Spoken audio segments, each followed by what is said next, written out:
I live on the outskirts of a mid-sized town in Wyoming. The whole reason I live here is because owning a huge plot of land isn't as impossible of a task as it can be in most other states. My house is small, but it was cozy enough for living alone. This happened 4 years ago, in 2019. It was spring, and we were going through a month of pouring rain almost every single day.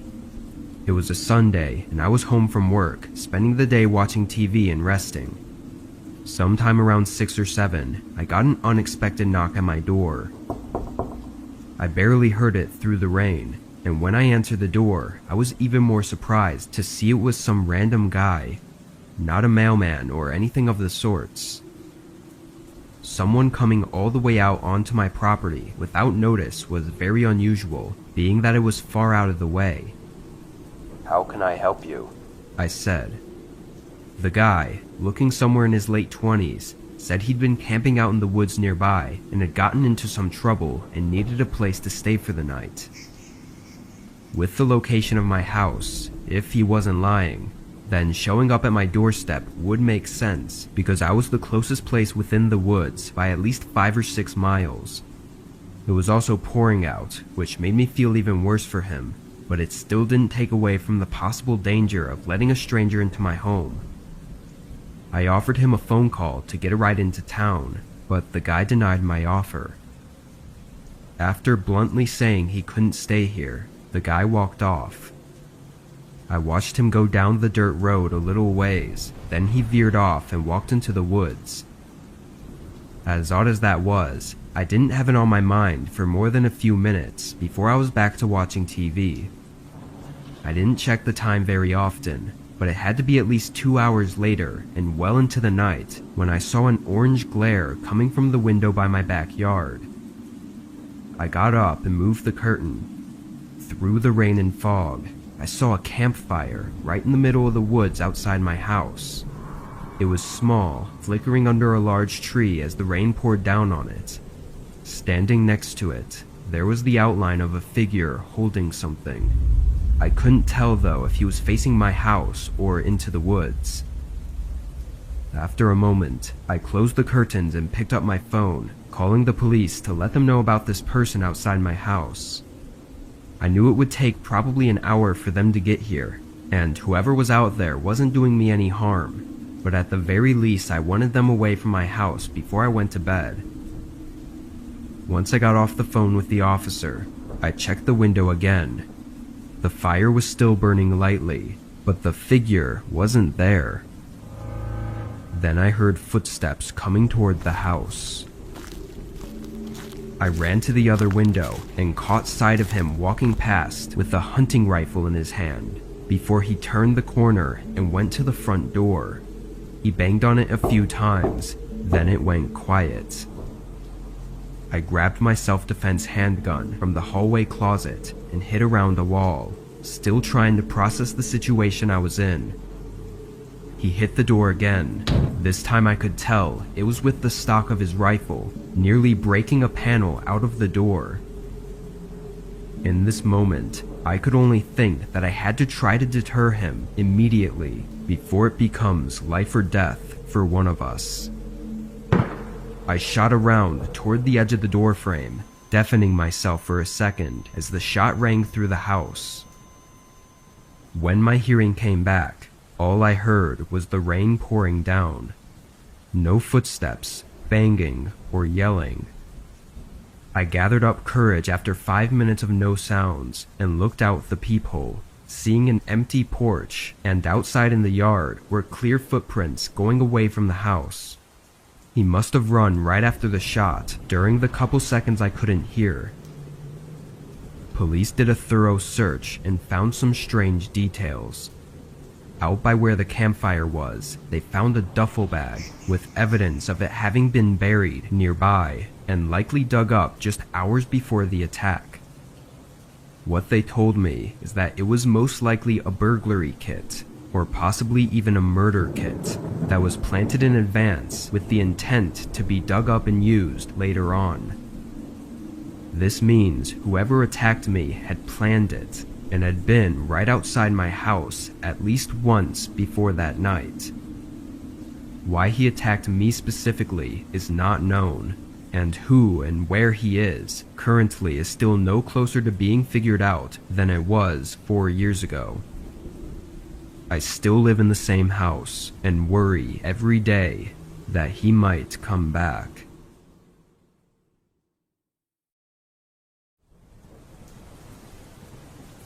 I was 22 at the time and living in a very small one-bedroom house in the cheapest area of my city. After work on a Friday night, I hopped online to game with a bunch of my friends. It was the perfect night for staying up late, with heavy downpour outside and no work or school the next day. We played for probably 2 hours before a sudden sound had me put everything on pause for a minute. It was a thump sounding like it was upstairs. My initial concern was a possible leak in the roof caused by the rainfall, so I went up to look. The only rooms upstairs were the single bedroom and a half bathroom, and neither of them had any signs of leaks anywhere, so I ran back down and got back online with my friends. I was on for a while, only getting off at 2 a.m. because everyone else went to bed. I shut everything off and sat on the couch with some snacks while I watched YouTube on my phone. 10 minutes in, I heard another thump. It was from upstairs again, but it was so muffled that it almost sounded like it was on the roof or something. I did an even more thorough search of both my bedroom and the bathroom up there, but there wasn't anything showing itself to be the cause of the sound. I was sure it wasn't thunder either, because it vibrated through the walls like something literally hitting the house. After 10 minutes of looking around, I was so determined to figure it out that I put on my shoes and went out into the rain to see if there was something more noticeable from outside. At first I saw nothing of significance, but then I noticed a tree branch getting pretty close to the side of my house. It was a large and sturdy branch though, that was a good 3 or 4 feet away from the siding, and even in the rain, it wasn't really swaying all that much.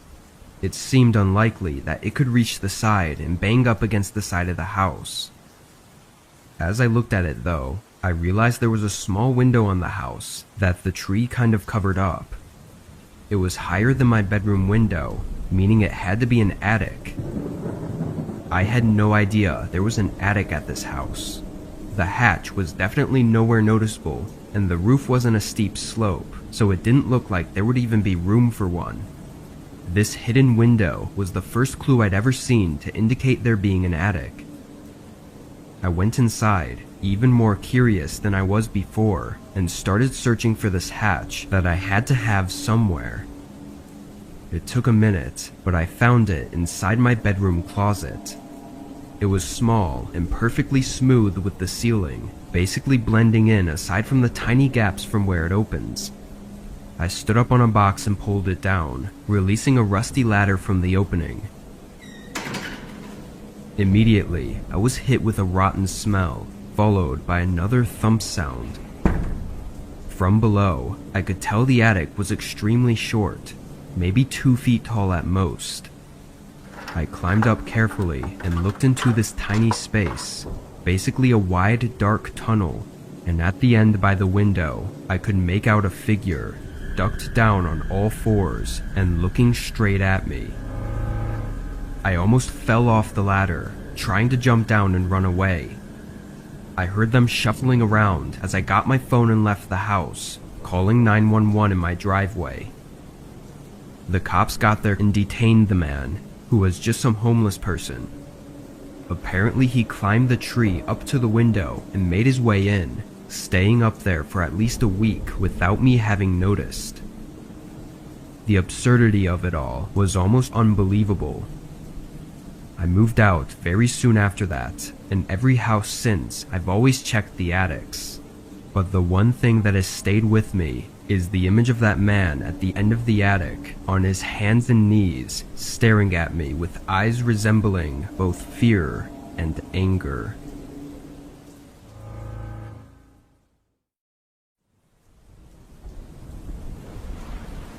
In my mid-20s, I worked at a retail store as the overnight manager. It wasn't a big place, and the only reason I was technically a manager was because I'd be the only overnight worker. So, I was in charge of checking stock, filling shelves, and sometimes receiving order shipments. I was very satisfied with the job and never found myself hating the work, and up until this, I hadn't had anything really happen. It was a weekday night, and a storm was just setting in as I started my shift. Over the first hour of being there, the rain had picked up, and the wind was hitting the building much harder than before, making a lot of noise.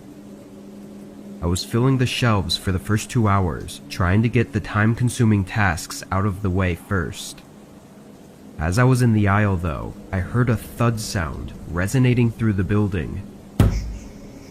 It sounded like it came from the back of the store in the warehouse section, where our delivery bay was. I walked over and saw the solid metal back door that truck drivers used to get in when making deliveries. The more I thought about it, the more I convinced myself that the thud sounded like a bang at this door, as if a driver was trying to make a delivery, but there were none scheduled for tonight. I opened the door and was met with a face full of cold rain and wind. I stuck my head out briefly to look down at the shipping bay and saw no trucks, so I closed the door and dried off. While walking back to the aisle, I assumed the noise was just the building having shifted a bit from the wind, or maybe just some strange sounding thunder that I hadn't noticed before. I continued working for another full hour before taking a lunch break in the back office, spending maybe 15 minutes there before heading back. But while I was walking through the store, I got this strange feeling, like everything had gone silent aside from the rain ticking on the roof. It gave me chills, and as I reached the end of the aisle, I saw something that made my heart almost stop. Right next to my cart, halfway down, was a line of wet shoe prints through the aisle. I approached it without even thinking and tried to figure out how this was even possible. I followed them down to the front of the store until I saw so many watery prints going all over that it was impossible to follow, and honestly, horrifying to know that they'd walked around the entire place. I ran back to the office and locked myself inside, calling the police and waiting. As I sat there, I only got more scared as I couldn't see outside the office door, and the rain pouring on the building was too loud for me to hear anything else. After 10 minutes, the operator that had me on hold came back on the phone and said the police were right outside the building. I quickly got up and opened the door, and right on the ground was another set of watery shoe prints alongside mine, leading right up to the office I was in. I sprinted to the front and hurried to let the police in. In their search, they didn't find anyone in the store. Security tapes were reviewed not long after, showing us a man in a dark jacket entering the building through a side door that had been left unlocked. He clearly spotted me early on and stayed hidden until I went on break, then he walked around aimlessly. He didn't steal or break anything, he just went down the aisles and looked at the shelves. But the creepiest and most horrifying part was when I entered the office and waited for the police. The man came up to and stood outside the office door, waiting for several minutes as he stared at the doorknob, like he was preparing for me to come out. Luckily, he decided to walk away a few minutes later and exited the store. No more footage of him was seen after that. The man never came back, and as far as I was told, he was never found. What he was doing that night is still uncertain, and it will likely remain as an eerie uncertainty for the rest of my life. My parents had always been overprotective of me. I was their only child after all. I don't mind too much. I knew it was because they cared about me. Until I was 16, I'd never been left home alone at night. But finally, the time came. My parents left on a Thursday and wouldn't return until Saturday night. This was my chance to show them that I was responsible enough to look after myself. The first day was a breeze. Thursday was Netflix night, and summer break had me out with friends by Friday. That evening, my best friend Emma and I lounged on my bedroom balcony. It wasn't a mansion, but our house was spacious with a lovely view. As the 9 p.m. sky dimmed, we sat wrapped in blankets, sipping lemonade and laughing. But suddenly, Emma's laughter stopped. She was staring at something across the street. I returned to my balcony and tidied up the blankets. That's when I smelled the cigarette smoke again. I paused, looked out onto the street, and there he was, the man from earlier. He was standing beneath a streetlight watching me. He finished his cigarette and threw the butt onto the floor, all without taking his eyes off me. The hairs on my arms stood up. What did this guy want? His tall stature, oversized dark jeans, lime green t-shirt, and nearly shaved head were unforgettable. He stood very still with his hands in his pockets and his eyes fixed on us. I felt pretty freaked out, to be honest, but I didn't want Emma to know, so I lied. I said it was probably just a coincidence, and the man was maybe waiting for a cab. Emma wasn't convinced. We sat for a minute longer in awkward silence, the dude still staring at us. I decided to break the tension and show Emma some TikToks I'd seen earlier. This made us feel a little bit better. And when we looked up from the phone, the man was gone. I felt relieved. There was nothing to worry about after all. Emma and I hung out for a bit longer, and then at 10 p.m., we headed downstairs, as she wasn't staying over tonight because she had things to do the next morning. So her dad was driving by to pick her up. We went out onto the porch to wait. I didn't think much of it at the time, but there was this weird cigarette smoke in the air.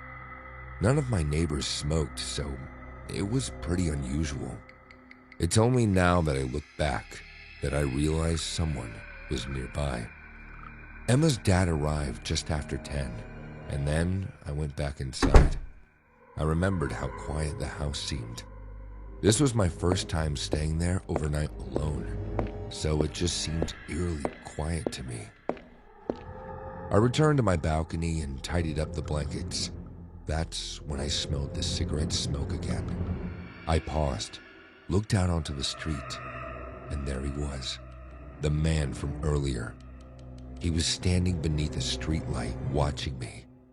He finished his cigarette and threw the butt onto the floor, all without taking his eyes off me. The hairs on my arms stood up. What did this guy want? I knew I should have turned away and gone back inside, but instead, I waved at him like an idiot. This must have excited him, because he started swinging around and around the lamppost like he was in a musical movie or something. Then, as if he couldn't get any creepier, he started grinding and gyrating against the pole as if he was making love to it. This was too gross. I immediately turned and went into the house. I thought about calling my parents, but I didn't want to worry them. So instead, I went around the house, checking that I locked all the windows and doors, and then I headed to bed. I woke up on Saturday morning and everything seemed ordinary outside. No sight of the man from last night. My parents were coming back home tomorrow, so I did a few chores and then went out with some friends.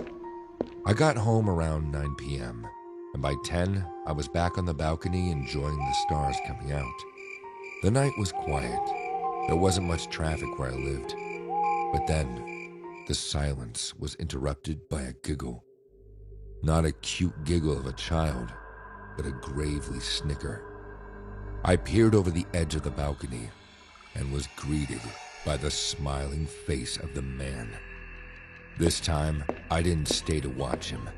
I went back into the house and hid in my closet. I called Emma on my mobile and told her everything. She was extremely helpful, trying to calm me down while her dad called the police from his phone. Then, I heard this sound of smashing glass from downstairs. The man was in my house. I wanted to scream, but Emma helped me to stay quiet. Tears welled up in my eyes and spilled onto my cheeks. "Emma," I whispered, "if he gets in here, what will he do to me?" "Don't think about that now. Do you have anything you can use as a weapon?" she asked. I had nothing. Suddenly, everything went quiet in my house. I held my breath. Maybe the man wouldn't find me. The silence seemed to go on forever, although it was probably only a couple minutes. Suddenly, the closet door was thrown open, and I screamed. I dropped the phone and hid my face behind my eyes. I felt hands grab my wrists and pull me up. Terrified, I began to flail my arms, batting the man away. "Natasha, stop! It's me!" The voice was Emma's dad. He had come to rescue me. After calling the police, he jumped in his car and made his way there. I asked where the man was now, and Emma's dad explained that he was locked in the garage. Emma's dad had entered the house through the same broken window as the man, and when the guy wandered into the garage, Emma's dad closed the door and locked him in. Sirens blared in the distance, getting closer. Moments later, the police arrived and made their arrest. Emma's dad let me stay with them until my parents got home the next night. I'm so grateful for them for everything that they did. There's no way I could have stayed alone in that house for another night. My name's Hannah. When I was 16 and living in Texas, I was obsessed with horror stories. I couldn't get enough of them. Horror movies, books, reading Reddit forums, and watching true crime on YouTube. Never in my wildest dreams did I think that one day I'd be the main character in my own true life horror story. The story I'm about to tell you unfolded on a summer's day in my hometown. My parents would go out to work, and I'd hang at the house, enjoying my summer vacation.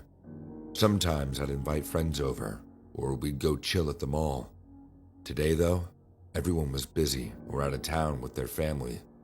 I didn't mind spending the day alone. The air con in the house was better than the Texas heat anyway. It was approaching lunchtime, and I was getting hungry, so I decided to order from DoorDash. My parents absolutely hated DoorDash and food ordering apps. They just read some weird story online about creeps delivering food. But who even believes those? Millions of people use DoorDash every day with no problem. So, I get on the app and ordered from Chick-fil-A, my guilty pleasure. At this point, everything seemed normal. I placed the order and was notified, "Your driver, Eddie, is on his way." I don't really like answering the door to delivery guys, so I made a specific request to leave the food on the doorstep. If you've never used DoorDash before, let me tell you, that's a totally normal request. The food delivery person usually comes up to the door, leaves the food at the door, and then updates the app to say that the food has been delivered. Sometimes they might knock on the door or ring the doorbell, just to make sure that you know. But either way, it's a pretty normal thing to do. Eventually, I got a notification on my phone that Eddie was on his way, and then another saying that he was pulling into my street. Usually this would mean I'd hear a soft thud of my food being dropped on the porch, and then my phone would beep to let me know that the delivery was made. But not today. I heard the car door open and close, footsteps as Eddie approached the house, and then nothing. Weird.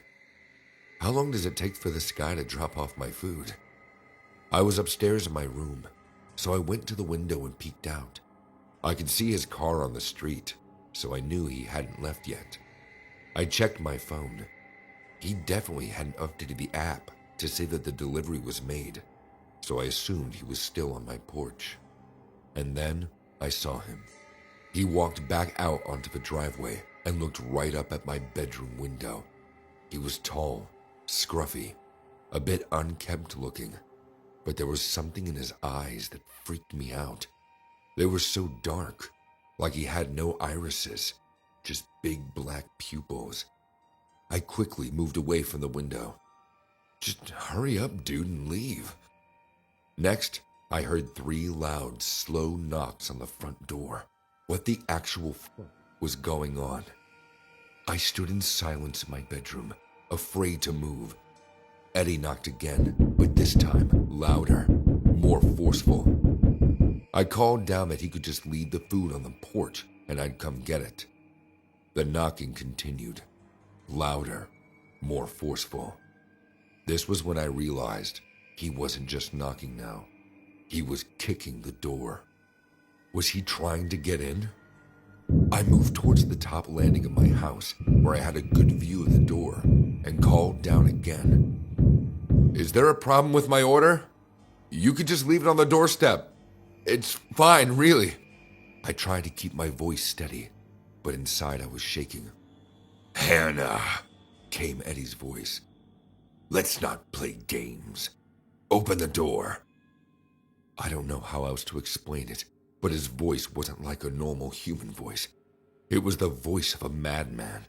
The type of voice you heard in horror movies like Hannibal or The Shining. This dude was going to kill me, I just knew it. No sooner had the thought passed my mind when the door broke open. There, at the bottom of the stairs, stood Eddie, his tall figure silhouetted in the Texas sun. With Eddie in the house, my brain ceased to function, and my body took over. I ran into the nearest room, my parents' bedroom, and barricaded myself in. Downstairs, I could hear the muffled sounds of Eddie ransacking the house. Then, nothing. I thought maybe he'd left. Maybe he'd just robbed the place, but then, the door handle to my parents' bedroom began to jiggle. Eddie's voice, eerily calm, sent shivers down my spine. Hannah, you didn't leave me a tip, but such a pretty young thing like you can surely find a way to pay me back. The horror of the situation truly hit me. This man was here to violate me. A surge of adrenaline pushed me into action. I pushed open my dad's closet, where he keeps his golf clubs, and hid myself beside the door. The next few seconds seemed to stretch into hours.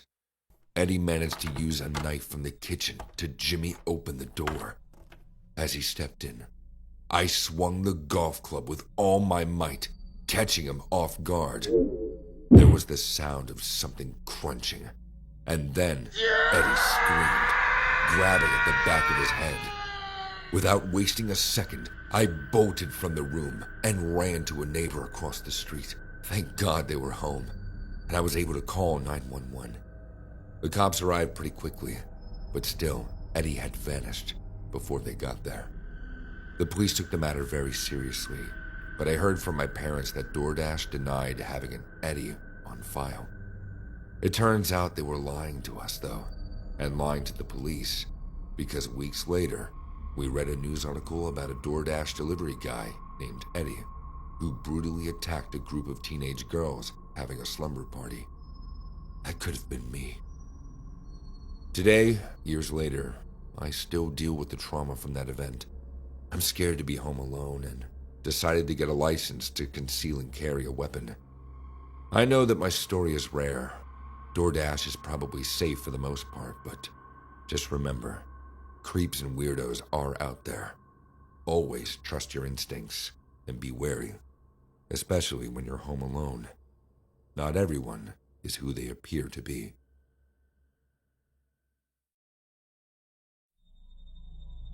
This story takes place only last year. I was home from college for the summer, spending time with my friends and family. One evening, an old school friend, who was also back in town for summer, invited me to a party. It was the next town over, so I agreed to be the designated driver. There wasn't much going on in my town, so I was glad to have something to do. And if I'm honest, I was hoping for a summer fling, so I got dressed up in my cutest outfit. We arrived at the party a little later than everyone else, and it was in full swing. My friend knew a few people there, so she quickly disappeared. I didn't know anyone, and with my friend already off having fun, I just hung around the food table, nibbling on snacks. Eventually, this guy approached. He was not really my usual type, but still good looking. He started a conversation with me, and it was clear that he was into me. Perfect. My summer fling. Our conversation flowed effortlessly, spanning from our favorite movies to whimsical stories of childhood pets. By the night's end, we traded phone numbers, and in the following week, we texted almost non-stop. I felt like we had a really strong connection, and eventually, we met up and hung out a few times. That's when everything started to go wrong. What had seemed like a fun and casual connection took a darker turn. His messages flooded in non-stop, shifting from friendly banter to an uncomfortable clinginess. I tried to pull back, hoping he'd get the message, but he didn't. His barrage of messages took an aggressive tone, and though it had been just a fortnight since our first meeting, I felt the weight of his obsession. I couldn't let this go on. I felt kind of bad at first. Had I not been clear enough about this being a summer-only romance? I decided to confront him and be honest. I called him, hoping for an amicable resolution. When I told him I wasn't looking for anything serious and that maybe we should call it off, he started telling me how I was the love of his life. He said that no one had ever made him feel this way, and that we were destined to be together. Dude, we only met 2 weeks ago. I tried to be as kind and understanding, explaining that I was going back to college in a few weeks and it wasn't possible to have a long-distance relationship. This was the final breaking point for him. He erupted into anger, hurling insults, his voice chillingly morphing from sweet to sinister. I should have hung up the phone, but I just sat there and took the abuse. When I didn't say anything, he responded with the most chilling statement yet. "I'll be seeing you soon." The line went dead. Panic set in. He knew I was alone this weekend, as my parents were out of town, but he didn't know their address. I'd always done the driving on our dates, so he had no idea where I actually lived, other than the town name. But just to be safe, I locked all the doors and windows. When I felt safe enough, I headed to bed. My sleep was interrupted at 3:20 a.m. when my phone buzzed with a notification from my Ring app. The security footage revealed him lurking outside, an indistinct object in his hand. I watched through my phone as he stood on the small porch, staring unblinkingly at the front door. I don't know why, but I decided to talk to him through the Ring camera.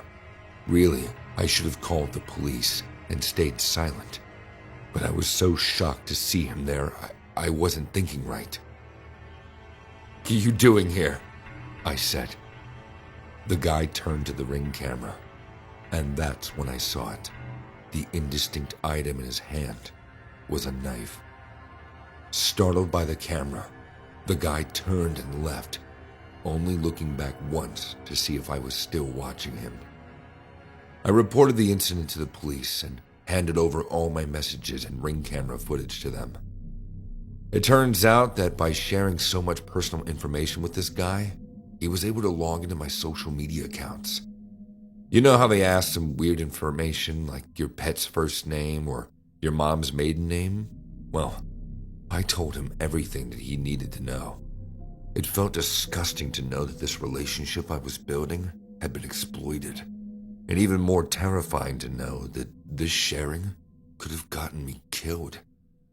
It's alarming how easily personal anecdotes can be weaponized in our digital age. Guard your stories, no matter how trivial they may seem. Enable two-factor authentication, and be mindful of whom you share your life with. The nights still hold a tinge of fear for me. Please, let my experience be a lesson. Stay safe and vigilant.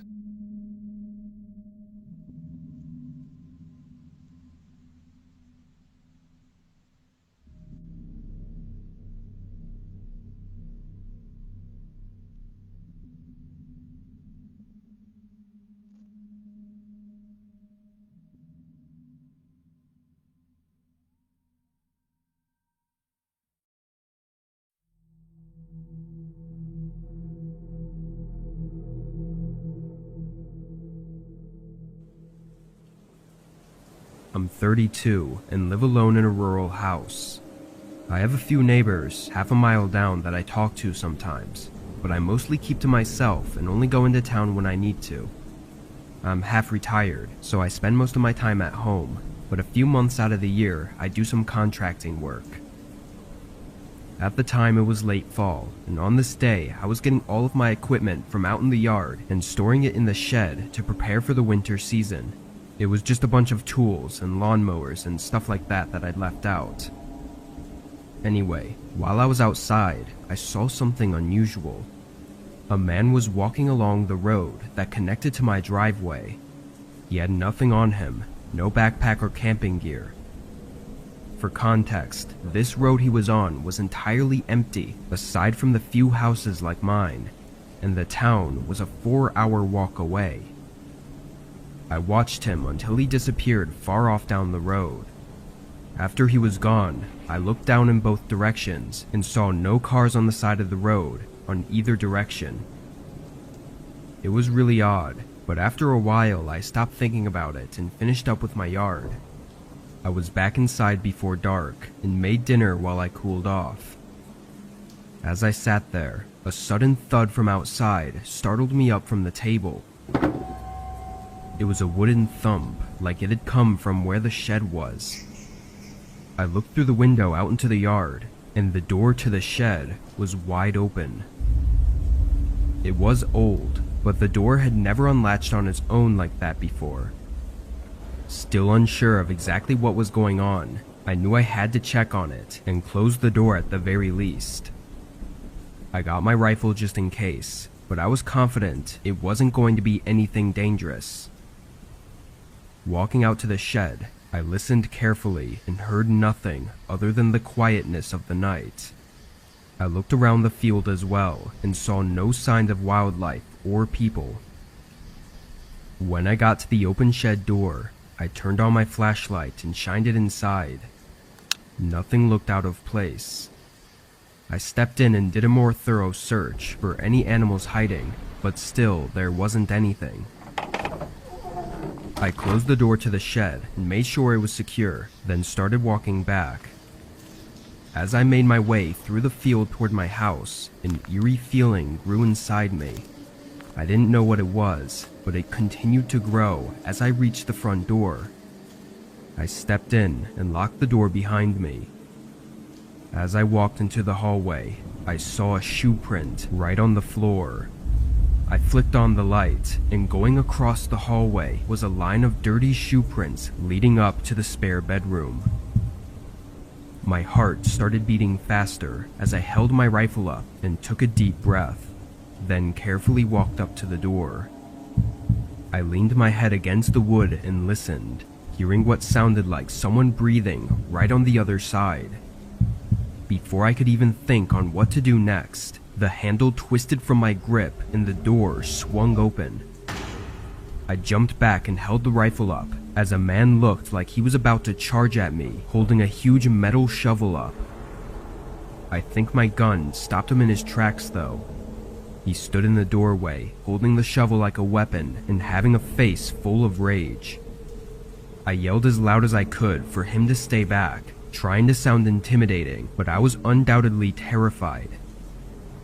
The man kept his distance, but his face full of anger never faded. From this moment though, I didn't know what to do. Cops wouldn't be able to make it here for probably an hour if I called, and I definitely didn't want to hold him at gunpoint for that long, risking anything to happen.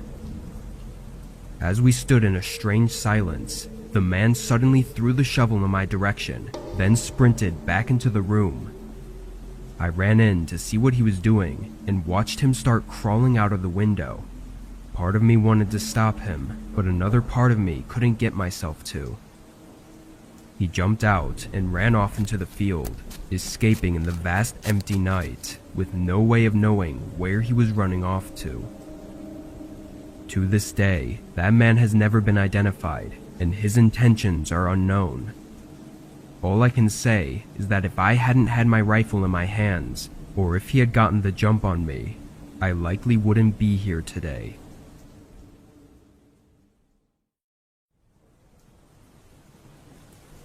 I was 18 at the time, and it was the beginning of summer, so I was off from school and I didn't have any job.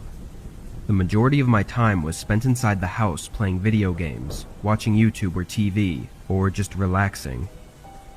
When this happened, my parents were out of town for a few days, leaving me with the house. This was a common thing and was never a big deal. Sometimes I'd invite friends over or whatever, but this night I was just enjoying the time to myself. I was watching a rerun of one of my favorite shows on Netflix, while also scrolling through my phone. It was late, I don't know the exact time, but I think maybe 11 or 12, when there was a knock at the front door. I paused the TV and went to see who it was. It almost didn't even register in my mind that it was so late, but thankfully it did before I carelessly would have opened the door. I looked in the peephole and saw two men, both wearing similar clothes and just waiting for me to answer. I stood there and thought for a second whether or not to let them know I was home by asking what they wanted. I ended up staying quiet and just watching to wait for them to leave, but a few seconds later, they called out. "Hello? We're here looking to speak with Mr. and Mrs. Ian." That was my parents they were referring to, though I changed the name for privacy. Confused, I still remained quiet, knowing it was far too late for any sort of visit, even if it was important.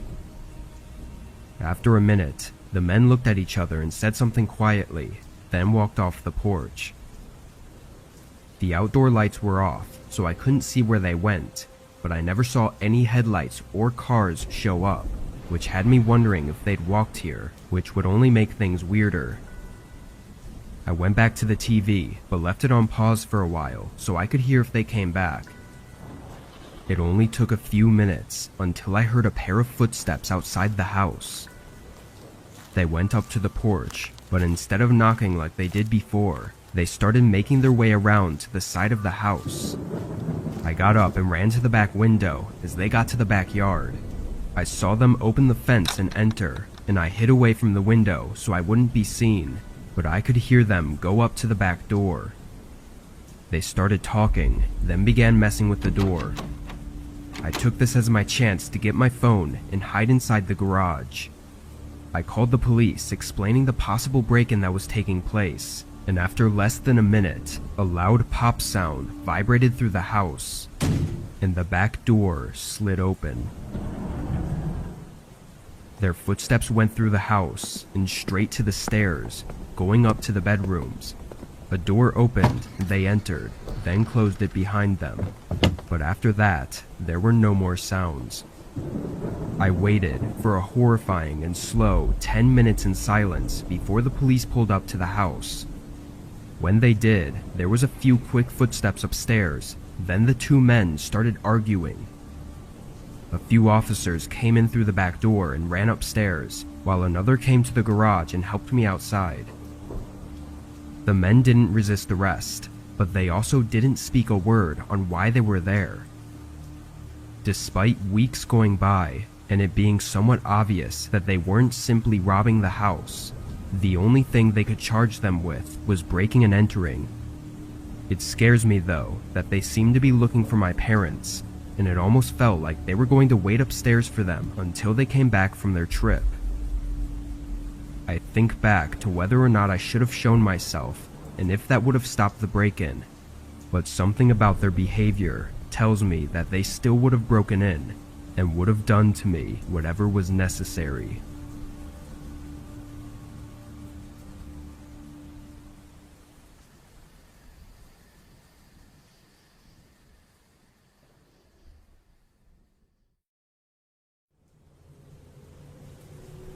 This was about 3 years ago. I was staying in a rental house while vacationing to see my brother. He lives 6 hours away from me, so I don't get to see him very often, and he only has a 1-bedroom apartment, which makes me have to stay elsewhere when I do see him. The house I rented out was really close to my brother's apartment, and was the same price as nearby hotels, so it was an easy choice to go for the house. I'd gotten into town early in the morning and met up with my brother for lunch, then got some groceries and was back at the rental around 5 o'clock.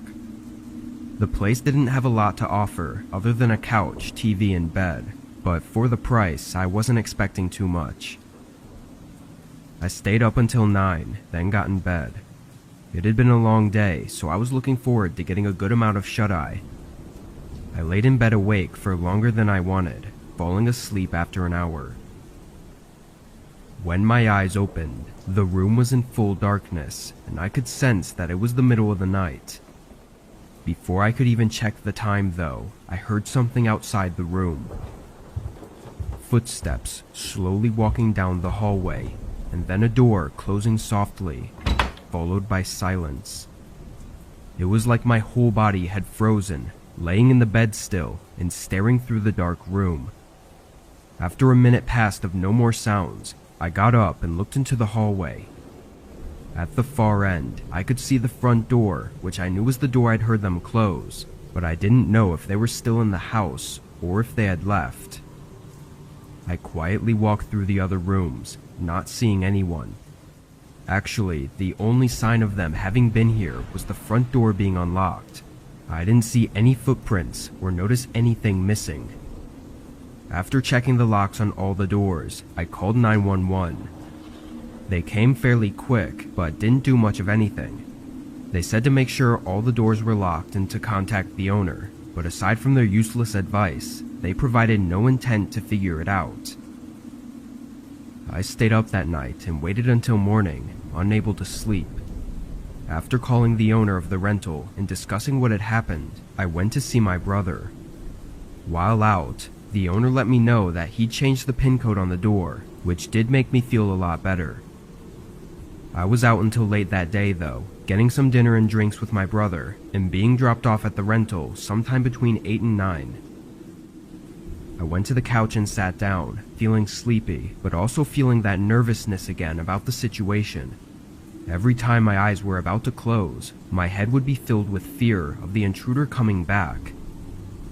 Knowing I needed to sleep tonight, since I didn't get any last night, I decided to go through the house again and check the rooms in hopes to ease my mind. I walked around the living room and kitchen, then went down the hallway to the bedroom. I opened the closet and checked the attached bathroom, and just before I walked out, I heard footsteps running through the hallway toward the bedroom I was in. I swung around the corner and only caught a glimpse of a large man as he slammed the bedroom door shut. Then I heard his footsteps departing and going toward the living room, while I stood in place and just listened. He went all around the living room and kitchen, staying inside the house for probably 2 minutes before I heard the front door open and close behind him. Police came quickly after I called again, and this time the homeowner came by as well. The living room and kitchen looked like they'd been ransacked. The furniture was scattered all over, and the cabinets were all open, with the things inside them having been tossed over the floor. After a closer look though, the owner didn't see anything that was missing. It looked more like whoever that man was looking for something very specific and nothing more. I left the rental and got a hotel after that, and within a few days, I was never updated again about anything. I assume he was never found, but the situation has left me with a lot of questions. Something that really gets to me is that I had checked the entire house that one night, so where was he hiding? How long had he been in the house with me? Was he watching me? And what would have happened if I had fallen asleep on the couch?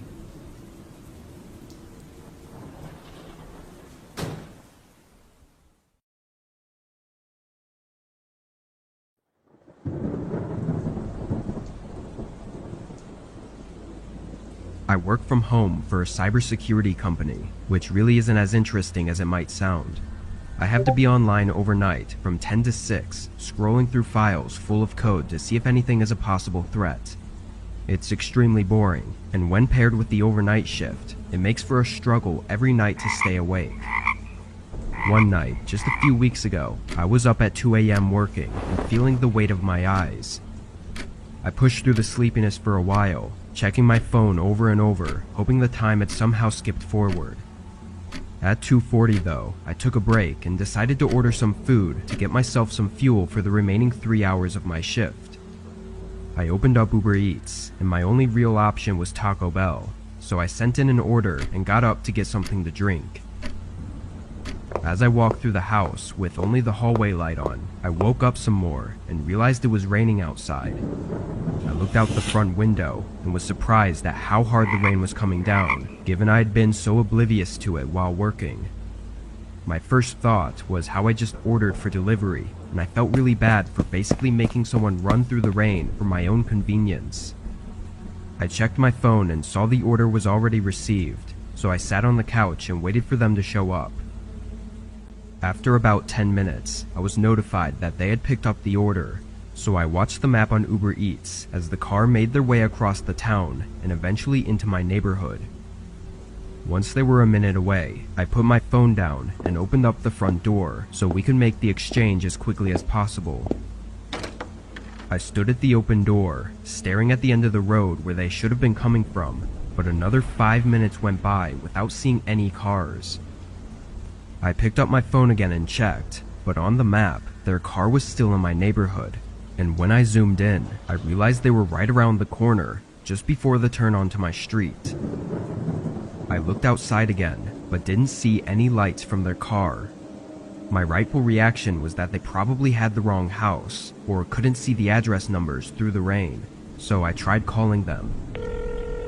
A few rings, then they rejected it. I tried again, but had no luck. Unsure of what exactly was going on, I stayed at the door and waited. I want to say 5 more minutes went by before I tried to contact them again. I called, and this time it rang for a while, but then they answered. I asked where they were and if they needed help finding my house, but as I listened for their response, all I heard from their side was the crackling sound of rain pouring down. After another few seconds, I hung up.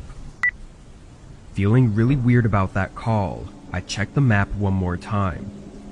At first, it hadn't updated, but when it did, it showed them right outside my house. I checked the windows and saw nothing, but knowing they were walking around in the rain like this was giving me a really bad gut feeling. I closed the door and locked it, and I swear I only made it a few steps down the hallway before a loud knock shook the front door. I carefully looked through the peephole. A man in a gray hoodie was pacing around on the porch. His head was on a swivel, like he was checking for any onlookers as he waited anxiously for me to answer. "Uber Eats delivery," he yelled, but nowhere did I see a bag with my food.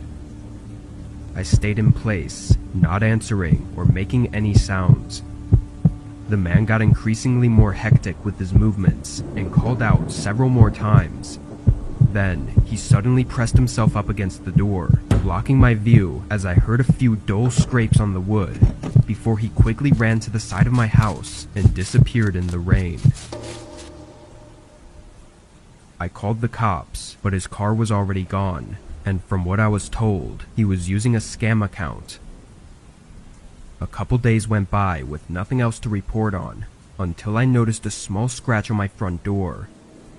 It was an X, but it didn't look like it was made for me to see. It was more hidden, like a personal indicator for something. It could have just been a fluke to scare me, but I still painted over it to conceal whatever that marking was supposed to mean. That night still leaves me with an uneasy feeling in my gut, especially since he had some sort of sharp object in his hand as he waited for me to open the door. Part of me is still convinced that that won't be my last encounter with him.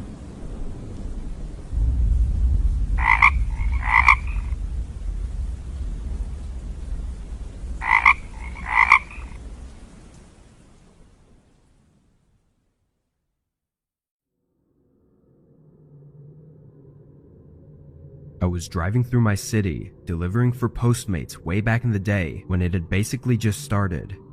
Every order was mostly inside the main city blocks, but I had just gotten an order from outside the main roads. I picked up the food and headed over, but the further out I got from the city, the more the roads became less populated, both of cars and of houses. Everything was replaced by the woods. I'd been out this way before, but only when leaving town. I didn't even know there were houses out here. I drove until the GPS told me to turn down a gravel road, which was almost unnoticeable. There were no lights aside from the dim ones coming from my old car as I made my way down this thin path through the woods. It was much longer than I expected, taking a whole minute to reach the house. To be honest, it was what I assumed it would look like due to its isolated location in the woods. It was aged and almost entirely made of wood, having vines growing up the outside of the house. There were a few lights on inside, shining through the windows, but if there hadn't been, then I probably would have thought twice about approaching it. I checked the bag for everything, then went up to the front door. I pressed the doorbell, which didn't really work, so I had to knock as well. As soon as my hand hit the door though, it creaked open. Cautiously, I opened it a little further and called out, "I have an order here from Postmates." A moment later, I called out again, "Anybody home?" There were no sounds coming from inside, but all of the lights I could see were on, and through the crack in the doorway, I could see a TV in the living room. It was playing, but was muted. I don't know how else to really explain my thoughts, but the vibes were just off, and I knew something was wrong about this. I turned and went back to my car, getting in and starting to do a U-turn. Right away, I felt a problem. The steering was stiff, and my car was struggling to move through the gravel, feeling extremely bumpy and jittery. I got out, and my face went cold when I saw that my front tire was flat. I then moved my eyes over to the other tires, and every one of them was flat as well, not just a little deflated, but completely flattened. My stomach dropped, instantly knowing this was a purposeful act. In that moment, my mind was everywhere. What terrified me was that I didn't know whether someone put something on the path, or if someone had come up while I was at the house and done it behind my back. Either way, the only thing I knew was that someone was out here with me, way out in the woods, in the middle of nowhere. I got back inside my car and locked the doors, trying to call 911, but had no connection. As I ran through my few options, I saw a light in the house flicker, and the front door opened wider, revealing a man in the doorway. Without any hesitation, he started walking quickly over to my car. I didn't second guess myself this time, putting it in drive and forcing my car through the gravel. In the mirror, I saw the man stop and stare at my car. Once I was on the main road, I took it more carefully, driving slow to keep from damaging my car until I got enough signal to call 911. But what unfolded afterwards was equally as terrifying. That house was owned and lived in by a single mother with 2 kids, all of which said they were at the house sleeping in their rooms at the time I claim this happened at. They never ordered anything, or saw any man, or even found anything missing in their home. I don't know if they were in on it somehow, or if they were just as much a victim as I was. Why the man ordered food to the house and slashed my tires still doesn't make sense to me though. The only thing I've thought of is that maybe he was planning to do something horrible to that family, and I was going to be set up somehow to take the fall for it, due to my presence at the property at the exact time it would have been committed. It may be a stretch, but if that's true, then me getting away might have saved more lives than just my own.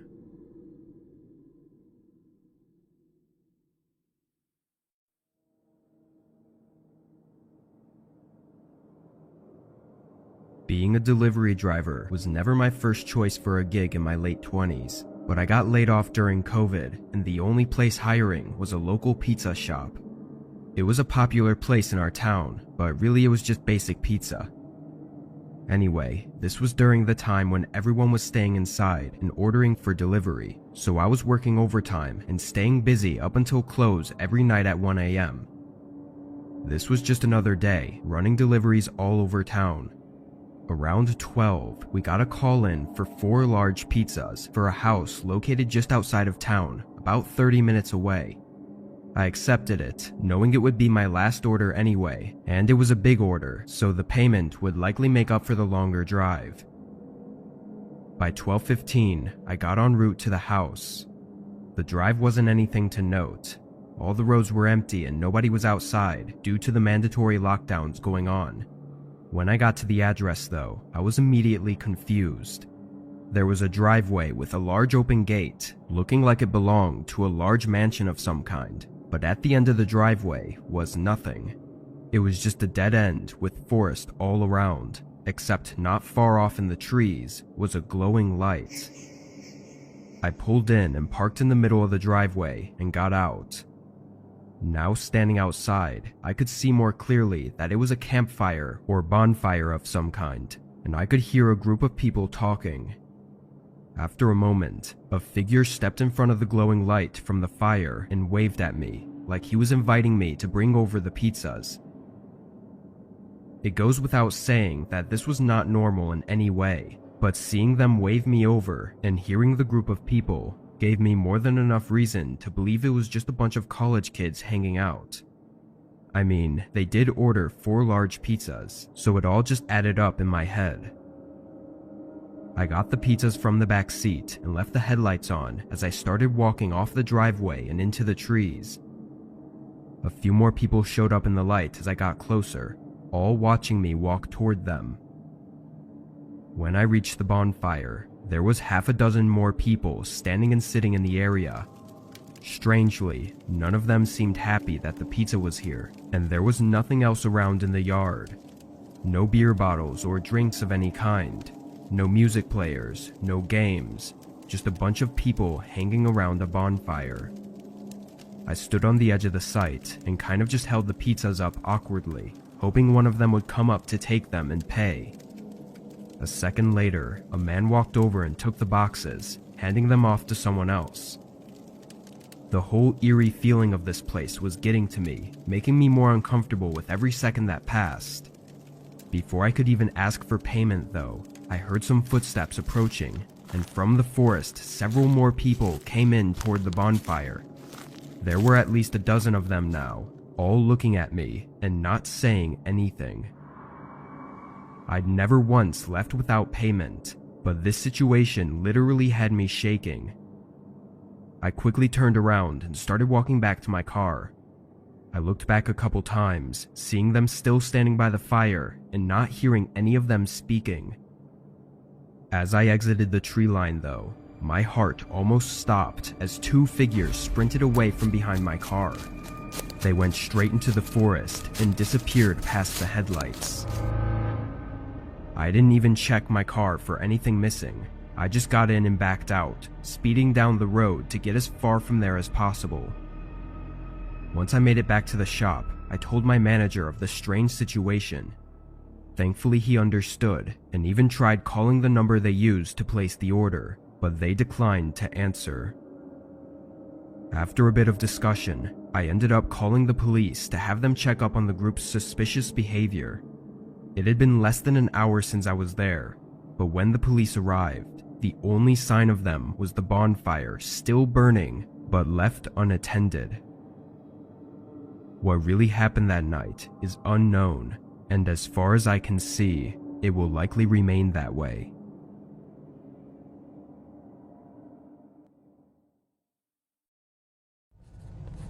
I'm a female, and this happened a few years ago when I was in college.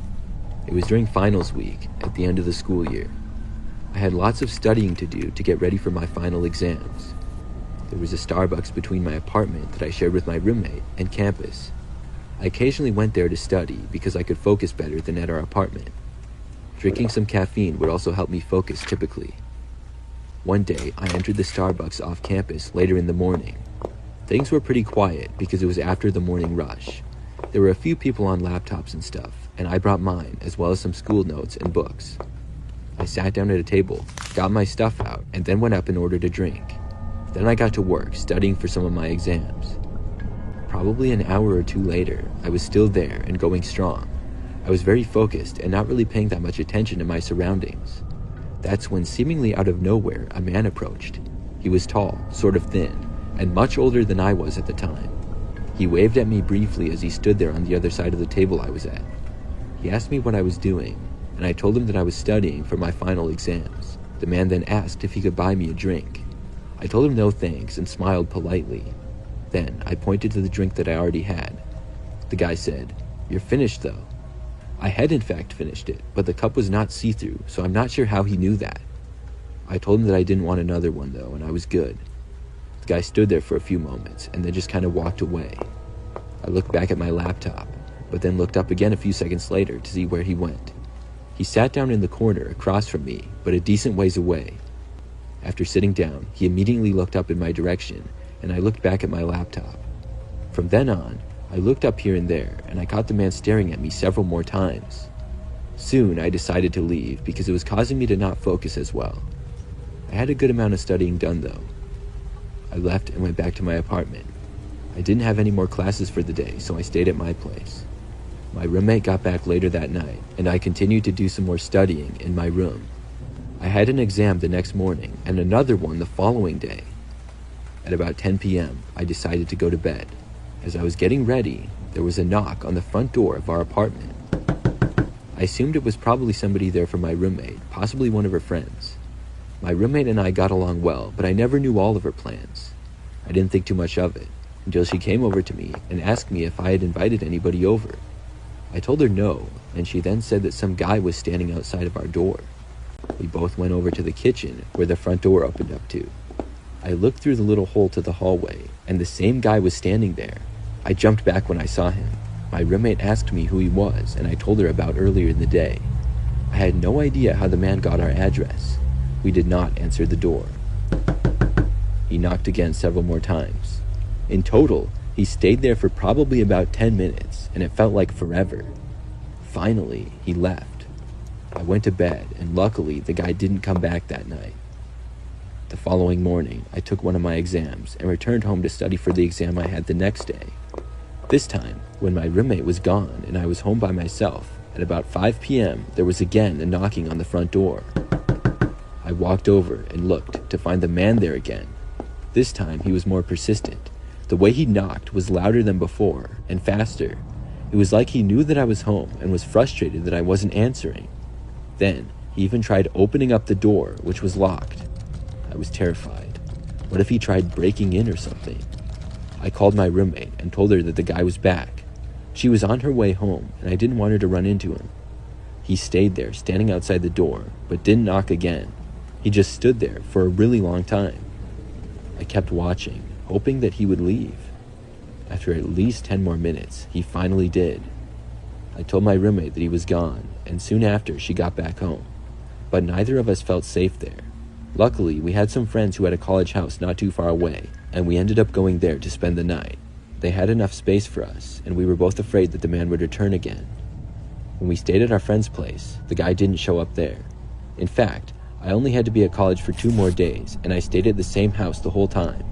I just didn't want to go back to our apartment. My parents then came up during the day to help me move out of the apartment. I'm sure that the man probably returned, but at least he didn't break in. I still don't know how he knew where we lived though.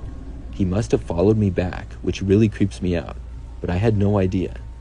I'm just happy that I haven't seen the guy since. I used to work at a Starbucks coffee shop a few years ago. I only worked there for a couple of months. One night, it was approaching closing time, and I was working with one other coworker. I don't remember exactly when we closed, but I think it was like 8 or 9 p.m. There was one other customer inside who had been there for a while. He was sitting at a table, working on his laptop and drinking a coffee. We let him know that we would be closing soon, and he assured us that he would be out by then. The Starbucks location that I worked at was a little quieter. It wasn't located right immediately next to anything else and was kind of by itself. There was no strip mall or other stores right there, but there were a couple of miles down the road. When we had 5 minutes before we closed, suddenly somebody appeared at one of the front windows. It was a man wearing a creepy-looking alien mask. I was the first to see him, and I made a comment to my coworker, who also saw the guy. We laughed at first and assumed it was someone just being silly. Still, I'm not going to lie, I had a sort of bad feeling. The guy then banged on the window a few times really loudly. The way that he pounded on it was so loud, I was almost surprised that the glass didn't break. It no longer seemed like a completely harmless joke. The man inside on his laptop now looked over and made a comment like, "What the heck is that?" The man outside then pressed his face and hands right up against the window and stared in at us. He was pretty far to my left, and I was fairly close to the entrance doors. I walked over and said that I was going to lock the doors now because we were closing in 3 minutes and I didn't know what this guy was up to. Then I walked over and did so. The man in the alien mask remained where he was and kept looking inside. I heard my coworker and the customer talking to each other a bit. They were wondering what the guy outside wanted and who he was. We also didn't know exactly where he came from because we could see just about the whole parking lot from the windows. The only cars there were my coworkers, the customers, and mine. After I locked the doors, I went back over to behind the counter with my coworker. We all watched the man as he kept looking in for about another minute or so. Then, he walked over to the doors and tried entering, except the doors were now locked. He then banged on them a few times. I walked over and yelled at the guy that we were closed, and I asked him what he wanted. He didn't respond, but remained standing there blocking the doors. The customer inside the store had now packed up his laptop. Then he said, "I know you guys are closed now, but I'm not leaving with that guy standing there." We told him it was okay, and we weren't going to leave either until the guy in the alien mask moved. All we could do was wait. About 5 more minutes went by. Now this was getting ridiculous. I decided to walk over to the door and yell out to the guy again. This time, I asked him to leave, but as soon as I started walking over, the man began to pound loudly on the door. I said that we would have to call the police if he didn't leave. I really didn't want to, but I didn't know how else to get him out of there. When I moved away from the door, he finally stopped banging on it. Then he went back to his stance of pressing his face and hands against the glass window. We all just kind of watched him and waited it out. Probably 5 minutes later, when I was strongly considering calling the police, he finally left. All of a sudden, he just stood up and walked off. We were all more than happy to see this. The customer then left as well, followed by my coworker and me. We looked around the parking lot and property, but didn't see the guy anywhere. None of us knew exactly where he had come from. Soon, all of us got to our cars. The customer and my coworker were pretty quick to leave. However, I took a little bit of extra time because I was texting my mom about what had just happened before I drove home. All of a sudden, though, I looked up, and the same guy was standing about 10 feet away and approaching my vehicle. I wasted no time, and I got out of there as fast as I could. He actually sprinted after me, chasing me to the end of the parking lot. Luckily, he never caught me, and I got away. I never saw the man again. I still wondered, though, what his intentions were. Was he just some prankster that took things a little bit too far, or would he have harmed us? I'm glad I didn't have to find out, though.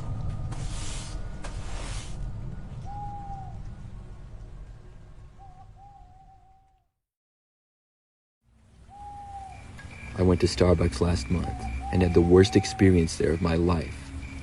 The thing is, I've gone there probably 100 times before.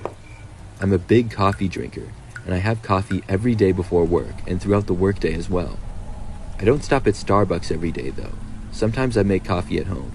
Other times I go to different coffee places. It just depends on a lot of things. This time though, I was going to Starbucks. As I pulled into the parking lot, the line for the drive-thru was extremely long. Because of this, I decided to walk inside, thinking maybe it would be faster. However, when I got inside, I noticed at least 10 people were there. There was a line of about 3 or 4 to order, and the rest were waiting to pick up the drinks that they had already ordered. The employees all seemed very busy, constantly making drinks and taking orders for both the customers inside and the drive-thru line. At this time in the morning, I imagine that it's always busy like that. I had made my decision though, so I stuck to it and got in the back of the line. As I was waiting in line, a couple of people came inside and got behind me. A few minutes went by and soon it was my turn and I ordered. Then I made my way to the people who were waiting for their drinks. There was probably 4 or 5 other people there when I got there. Soon, one of the drinks was done and one of the people picked it up and left. I waited there for about 3 or 4 minutes as other people periodically got their drinks. I figured that mine had to be the next one because now everybody else who was around me waiting had ordered theirs after me. There was still about 5 of us there. I was actually getting a little bit concerned because I really needed to be getting to work. I didn't expect it to take this long to get my drink. Finally, one of the Starbucks employees put a drink down and said my name. I should mention that my name is Jessica, and the drink was clearly what I had ordered, the same size and everything. I started to walk over to get the drink, but a woman cut in front of me immediately.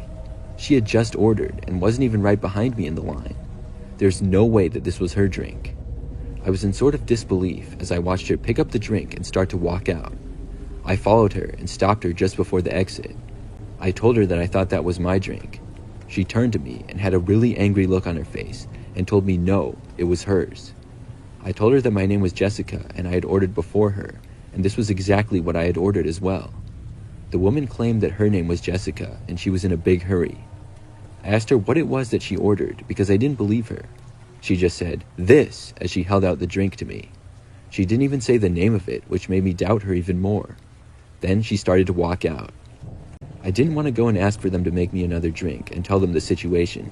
The employees seemed far too busy to even notice, and I didn't want to be late for work. I told the woman, "Fine, take it then," and I walked out behind her and headed for my car.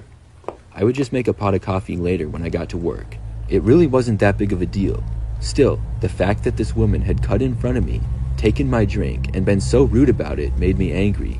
To my surprise though, when I arrived at my vehicle, the woman who took my drink was now right behind me. She said to me, how dare I accuse her of stealing my drink? She went on to say that she hadn't stolen a thing in her life. I told the woman that I had to leave and I didn't have time to argue with her. She started to say more to me, but I ignored it and just got inside of my car. I shut the door as she continued talking. When this happened, the woman then said, "Here, take your stupid drink." She then removed the lid and dumped the whole thing on my windshield. I was shocked. I didn't know what to do. Before I could say anything though, the woman was storming off in the other direction. All I could do was turn on my windshield wipers and then drive off. The whole experience really blew my mind at how rude some people can be. I got to the end of the parking lot to merge back onto the road. It was busy and I had to wait for a little while. During that time, I saw a car drive right up and slam on its brakes right behind me and then start honking. I could see that the same woman was behind the wheel. I really didn't know what her problem was. When I finally merged onto the road, she went right behind me and proceeded to follow my car at an extremely close distance, even honking at me a few times. This went on for several miles, before finally, she swerved around me, flipping me off in the process. She then sped away and out of my sight. I got to work and made coffee there, although I didn't even need it. Even though the woman stole my coffee, the confrontation really woke me up for the day. I didn't go back to that Starbucks for a while, but I have been back since. I haven't seen that woman, but hopefully she doesn't do something like that again to anybody else.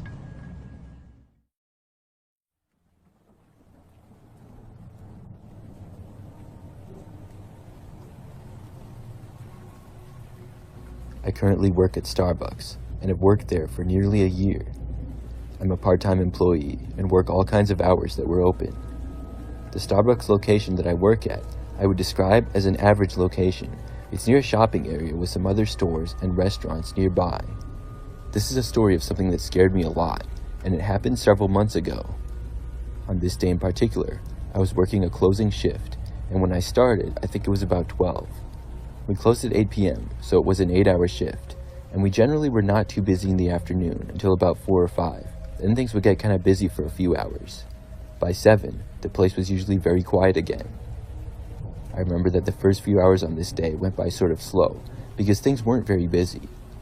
Inside the Starbucks, there are quite a few tables that people often come in and work at on their laptops or read books. There were a few people that got coffee as they worked or studied. By 5 o'clock, things were busy. It was around that time that I first saw a man inside that was acting sort of strange. I remember that he had a full beard that was not incredibly long, but a decent length. He was balding and wore baggy clothes. The guy started walking around really quickly inside.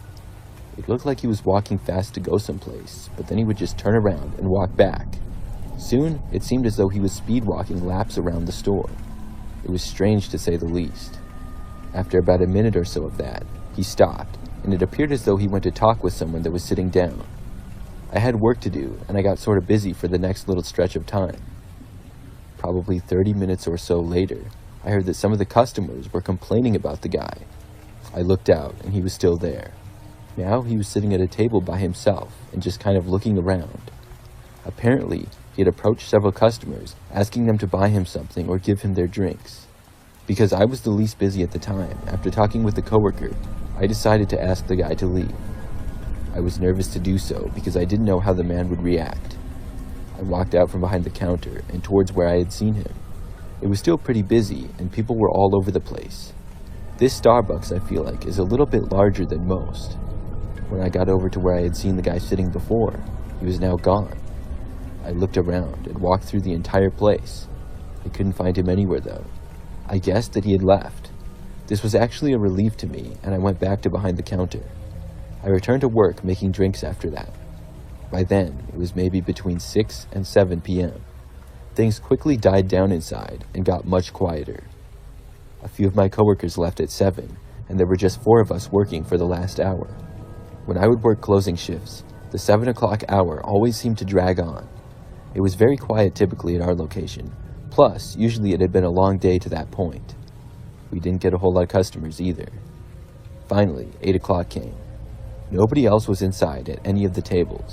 I walked out to clean the floor like one of us always did at closing time. When I got over to the back area where the bathrooms were though, I noticed that the door was closed to one of them.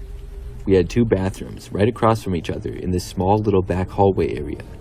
They were both single-room bathrooms with a locking door. When nobody was inside of them, they would be open. I remember the man, and instantly my heart sank. Could he possibly be in there? It was like I just knew. Still, I knocked on the door, but I got no response. I waited for a bit, and then knocked again. This time, I said that we were closing, and I asked if anybody was inside. I got no response then as well. I started to think that possibly somebody had just closed the door and then left. I knocked again and asked if anybody was inside, and I listened closely. I was listening for any kind of movement or indication of somebody being in there, but I heard absolutely nothing. I took a couple of steps back, and then, out of nowhere, the door burst open. Sure enough, the man from before came running out, and he was running right towards me. All I could do was run away from him.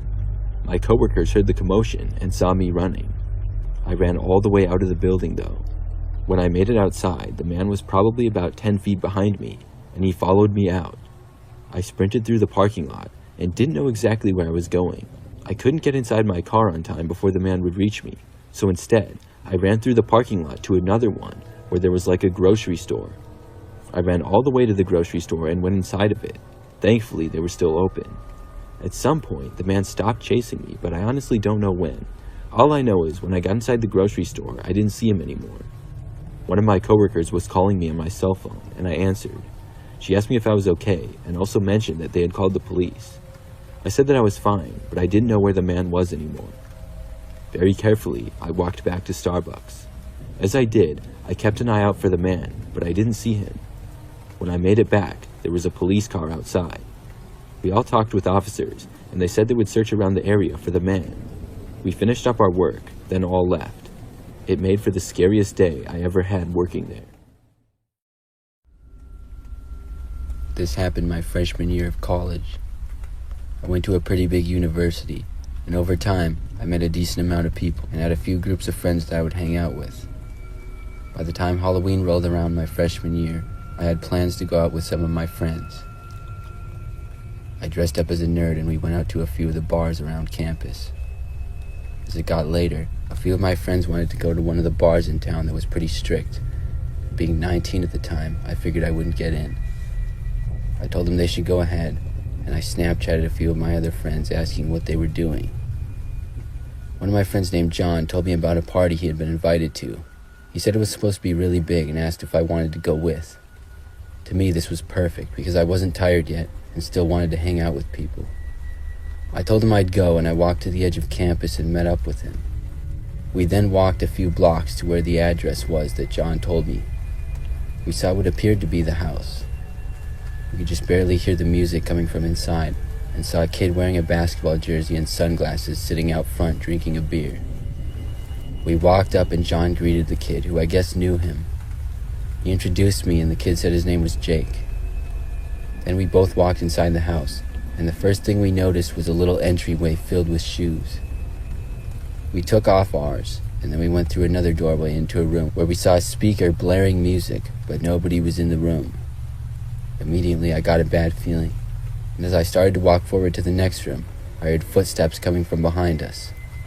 John and I turned around and saw two large men enter the room with baseball bats. They had on ski masks over their faces, so I couldn't tell anything about them, but they appeared to be well over 6 feet tall. One of the men shouted that they would hurt us unless we did what they said. Then they ordered us to go into the next room that appeared to be at the back end of the house. I was terrified, and John looked stunned and pretty scared as well. The next room appeared to be the kitchen. There was a little table with a chair there, and it also had a stove and a sink, then the back door to the house. There was also a wooden door cracked open that led to the basement, which is where the two men told us to go. They stood about 6 feet behind us with their bats in their right hand and their left hands pointing. As we were walking towards the door, John nudged me, and just as I looked at him, he suddenly darted for the back kitchen door, which I saw him pull the lock back and open it all in the blink of an eye. Without even really thinking, I followed him and ran as quick as I could to the door. I had a strong rush of adrenaline as I did, and I heard the men behind us start to yell and run after us. I literally rammed into John as he ran out the door, and I almost tripped over him. As I was almost out the door, I could hear the men getting closer and felt the back of my right leg get hit with probably a baseball bat. It got me in my upper right calf, and it hurt really bad, but the adrenaline kept me going out the door, and I followed John around the side of the house. The longer we ran, the more my leg throbbed, but we seemed to get a little bit farther away from the men who were behind us, and as we passed by two garbage cans that were on the side of the house, I pushed one of them over to try to slow the men down. John started yelling as he ran, and by the time we reached the street, we didn't notice the men chasing us anymore. I ran with John all the way back to campus before I basically collapsed from being tired and the pain from my leg. We called the police and then told them the address of the house and everything. Apparently by the time they showed up, nobody was there, and the house was vacant at the time, but was owned by a guy who typically rented to students. I'm sure that John and I narrowly avoided something terrible that night, and I had a really sore leg for a few weeks, but other than that I was fine. A few years back, when I was 10 years old, me and 3 of my friends all went trick-or-treating together. It was a yearly thing for us to all go together because we lived in the same neighborhood. I remember that I dressed up as a football player, my friends Jeremy and Lucas went as basketball players, and my friend John was a robot. We started early at about 5 p.m. near Jeremy's house. He lived on the edge of our neighborhood, so it was a good place to start. Then we would work our way back, block after block, to the end. It was a very large neighborhood and had houses of all sizes. We would always get tons of candy every single year. We made our way through the neighborhood, stopping at my house for a few minutes to take a quick break, and then we kept going.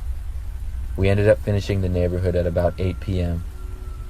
We thought about calling it a night, but it wasn't really that late yet, so we decided to make the walk through the park nearby to another area that had more houses. These houses were more spread out and had a lot less other kids trick-or-treating. The first couple of houses gave us large amounts of candy, and then we knew that we made a good choice to come there. Then we came upon this one house that had a very long driveway. In fact, we almost didn't see the driveway, and we walked right past it until Lucas pointed it out. It was a driveway surrounded by trees on the corner of the street. When we started to walk down it, we saw that it went downhill quite a bit and then turned. We figured not many kids had been to this house, and maybe they'd give us the rest of the candy or something, so we walked down the long driveway. When we reached the house, we saw a small light on the front step and a zombie decoration holding a sign. The sign said something like, "To finish the prize, follow the zombies," and the fake zombie was pointing in the direction of another zombie that was next to the house in the yard. We walked to the second one, and it was pointing towards the garage, which was behind the house. Me, Jeremy, and Lucas ran toward it to try to get all the candy first. There was another zombie pointing to behind the garage, and the final zombie outside that pointed to the door of the back of the garage. Looking back on it now, I see how sketchy it was, but we just really wanted the candy and didn't really care. The 3 of us opened the door to the garage and walked inside while we heard John walking behind us and laughing. When we got inside the garage, it was almost completely dark except for a small light coming from a desk chair with a zombie sitting in it holding a large bowl of candy.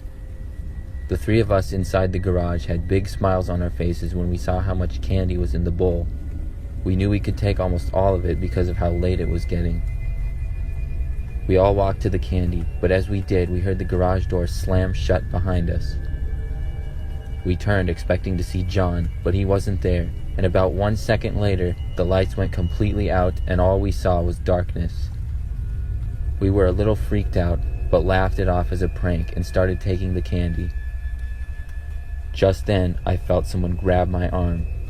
I could tell it wasn't one of my friends because of how strong the grip was and how big the hand felt. I started getting pulled away, so I shouted, "Stop."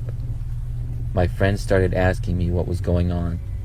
We heard John trying to enter the garage, but at that point it appeared to be locked because the doorknob just kept jiggling. I started screaming help, hoping my friends would be able to help me, but they just shouted back asking where I was.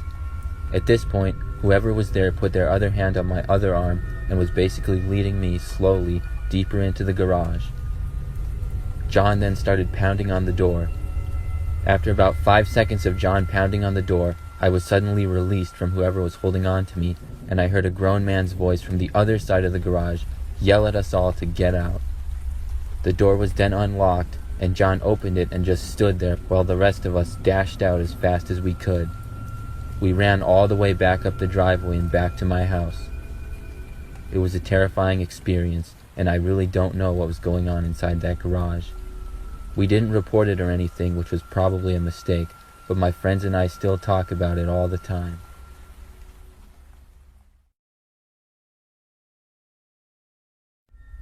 In 2013, my best friend Lindsay and I went trick-or-treating together.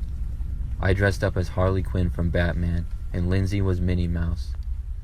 We hung out at my house for a while, and we took some photos together, then we left. We planned on going to Lindsay's house after to hang out, because my parents were going to a Halloween party at their friend's house. We went trick-or-treating around the neighborhood, which had a decent number of kids out. I remember seeing somebody dressed up in a full skeleton costume, complete with a mask, walking down the street passing us. He went the other direction and waved at us. We waved back and kept going. About 20 minutes later at a house, I saw the same skeleton guy behind us walking up the driveway. I thought it was a little strange, but we kept going. We stayed out maybe another hour trick-or-treating, and the skeleton guy seemed to be behind us the entire time. We didn't think much of it still, until we decided to call it a night and head back to Lindsay's house to hang out. When we started walking back, the skeleton guy started walking back too. By this time, there wasn't many other trick-or-treaters out at all, so we were a little concerned of who this guy was. He seemed pretty big, and we thought he was maybe in high school or something. We walked all the way back to Lindsay's house, which took us half an hour, and the guy trailed us about 50 feet behind the entire way. The longer he followed us, the more creeped out we became, and I kept telling myself it was just a coincidence. At last, we finally reached Lindsay's house and went inside. Her parents were home, and we felt a lot safer. We stayed at the window to make sure he went out of sight. Then we told Lindsay's parents about it, but they assured us it was just a coincidence and he probably lived down the street. Me and Lindsay went up to her room then and forgot all about the man. We watched a scary movie and had some candy. Then it got pretty late. It was a Thursday night and a school night, so I decided to head back home. My house was only about a 5-minute walk away, so I left and began walking down the street. I was kind of spooked from the movie and it being Halloween night, and not long into the walk, I started hearing footsteps from the other side of the road. I looked behind me, but I didn't see anything. I kept walking until I started hearing the footsteps again, and they seemed to be getting closer. I turned around and saw the skeleton man about 40 feet away on the other side of the road. At this point, I was very close to my house, so I made a run for it and sprinted down the street, through a neighbor's backyard and into my own backyard. Then I unlocked the back door and went inside. The whole time I didn't look behind me, and I didn't want to know if I had been chased or not.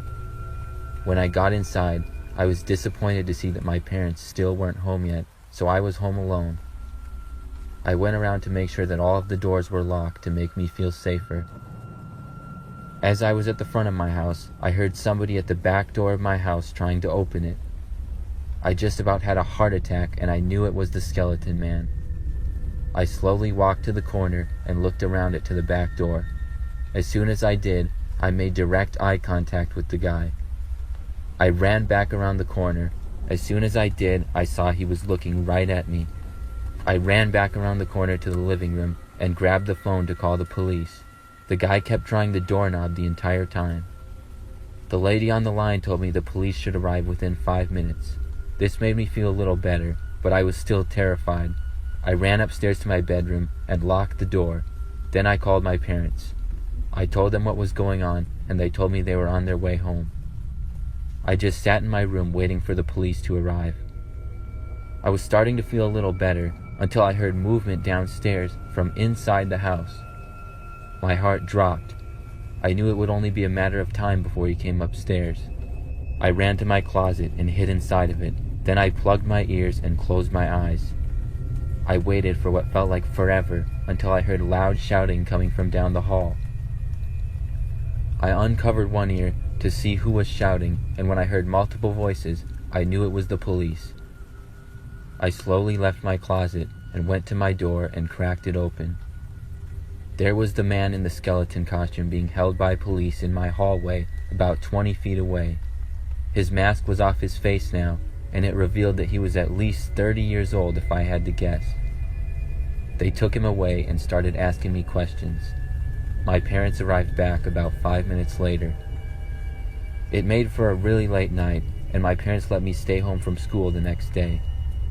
That was by far the scariest Halloween for me.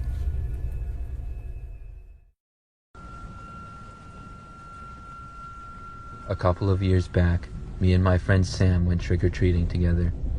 I think we were probably about 12 or 13 at the time. Sam's older brother drove us to the neighborhood that was a couple of miles away because our neighborhood was small, and apparently this one gave the most candy. We got out of Sam's brother's car, and he told us he would pick us up when we were done. We started going house to house and getting candy. I had never been to that neighborhood before, but I had to admit it didn't disappoint. People were very nice, and we stayed there for almost 2 hours until we reached the end. There were a few more houses on a quieter road a ways down, so we decided to finish with those. Most of the houses there looked a little more run down, and many had their lights off, indicating that we shouldn't go there. Then we reached the house on the end of that street. It had its lights off, but the front door appeared to be open. We were literally turning around and starting to walk back when we saw a man peek his head out from inside the house and waved us over. We started walking to the man. This house was pretty run down as well, and had a decent-sized yard with long grass and some trees and bushes scattered around the yard. We walked up the driveway and down a sidewalk up to the front porch.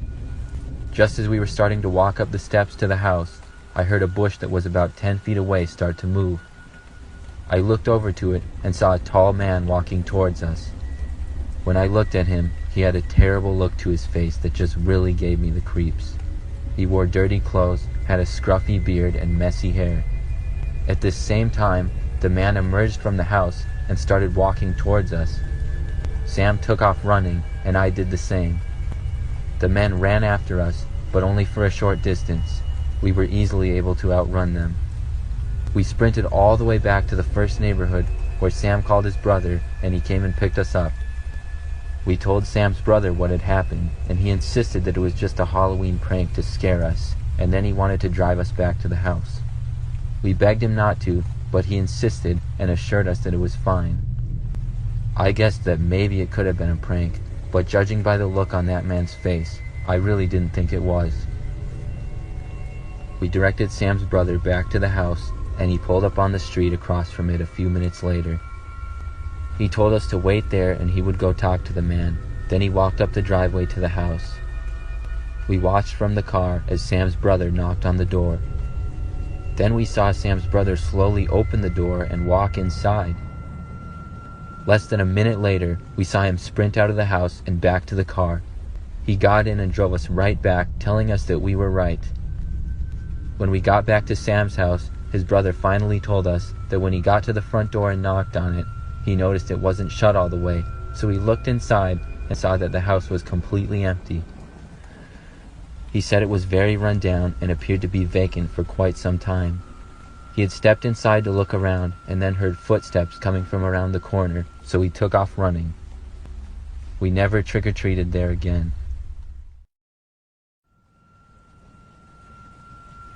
Years ago, when I was a kid, I used to go trick-or-treating with my friend Michael every Halloween. Afterwards, we would hang out and eat our candy that we got while watching scary movies. On this one year, Michael and I went trick-or-treating around my neighborhood, which was pretty big, and afterwards we got back to my house. Then we put on a movie, and the plan was for Michael to spend the night. Shortly after we got home, my mom, who was the only other person home, said she was going to bed. It was only 9 p.m., but she had work early the next morning. We were watching a scary movie in the living room after that, and got probably about 30 minutes into it when I heard a knock coming from the front door. It really startled me because of the fact that we were watching a scary film. Then I remembered how it was Halloween, and I stopped being scared because I figured it was just a trick-or-treater, so I started to walk towards the door. But as I got closer, I remembered how late it was, almost 10 p.m., and there weren't really people trick-or-treating out this late. I decided to just take a look out of the window first to see who it was. I peeked out from behind the blinds and saw a creepy-looking man standing at the front door. He looked pretty tall and was skinny with a little beard. He also had sunglasses on, but didn't appear to be in any kind of costume. I had a bad feeling about it, so I decided not to answer the door, and Michael, who was still on the couch, asked me who it was. I told him a creepy-looking dude was there and I wasn't answering. I watched as the man looked around for a little while and then finally walked away. I was really happy to see him go because as a 12-year-old kid I got scared pretty easy. I went back and resumed the movie, but I would say just about 10 minutes later we heard a knock coming from the door once again. We ignored it until they knocked again at a louder volume. I wanted to call my mom, but I knew she was sleeping and had to be up early for work, so I didn't. Michael and I both walked quietly over to the window this time and looked out. But as soon as we pulled the blinds back, we saw the man standing at our front step looking directly at us. I made eye contact with the man, who had an angry look on his face.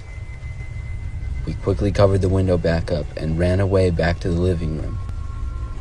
We were just hoping that the man would decide to go away, but instead we heard the knocking once again, but not at the door this time. Now it moved to the window where we had been looking out of.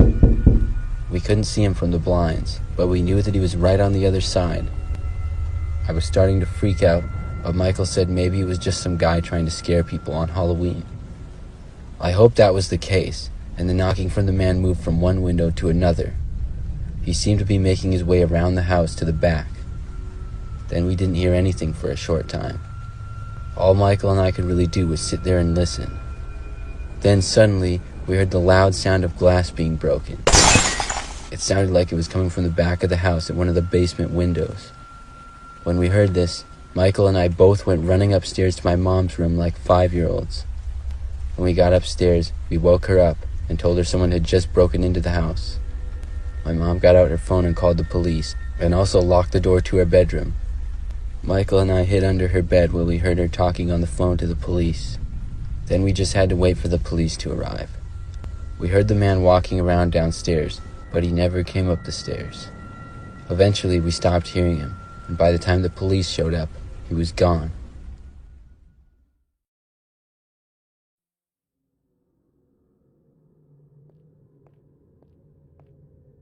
I picked up my first job this year as a delivery driver for Pizza Hut. I'm 16, so this was only a part-time job that I did after school a couple days a week. I chose Pizza Hut though because it's not that busy nowadays, and I didn't want to have a job I was stressing out all the time at. The first months passed with nothing of interest. It was a very boring and repetitive job that left most days as forgettable, but then I had one experience that I'll never forget. It was a Friday, and we got an order in just before closing. The address wasn't too far, but it went through a part of town that I almost never went to.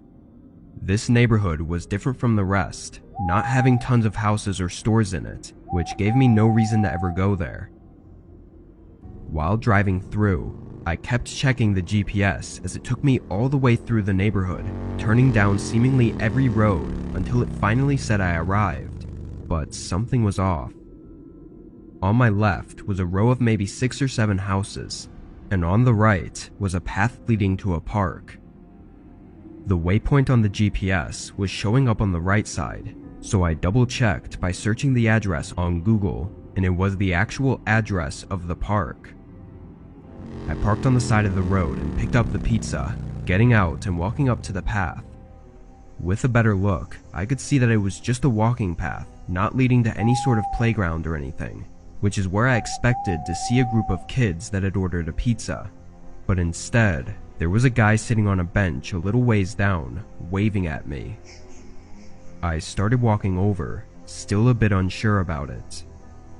As I got closer, he stood up and started sifting through his wallet for cash.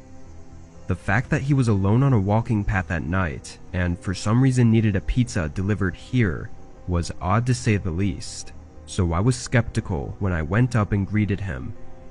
We began exchanging everything, but during the interaction, the guy started talking to himself, repeating the same phrases like, "I'm okay," and "everything's going to be okay," which made me feel like I kind of needed to ask him if he was okay. He stopped talking and looked up at me. In his eyes, I saw fear and helplessness, something that I don't think I'd ever truly seen in someone's look before. From his look alone, a surge of adrenaline rushed through me, and I turned around, only to be met by a tall man wearing a cloth mask over his face.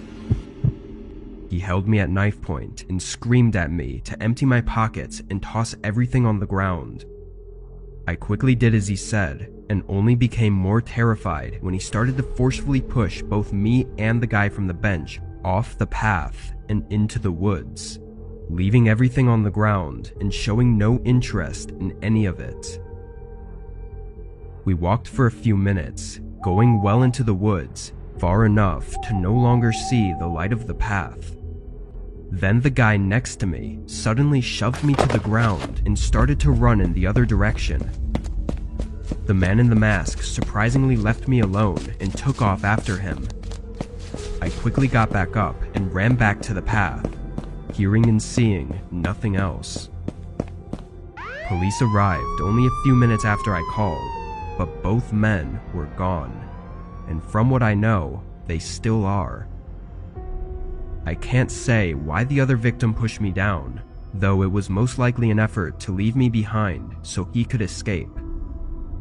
I don't blame him, but it was a low move and makes me feel slightly less sorry for him and whatever he had to endure afterward. What the abductor intended to do is unknown, but him showing no interest in my wallet or belongings makes me feel it was something extremely awful. Ironically though, it was the selfishness of the other victim that both put me in that awful situation and saved me from it.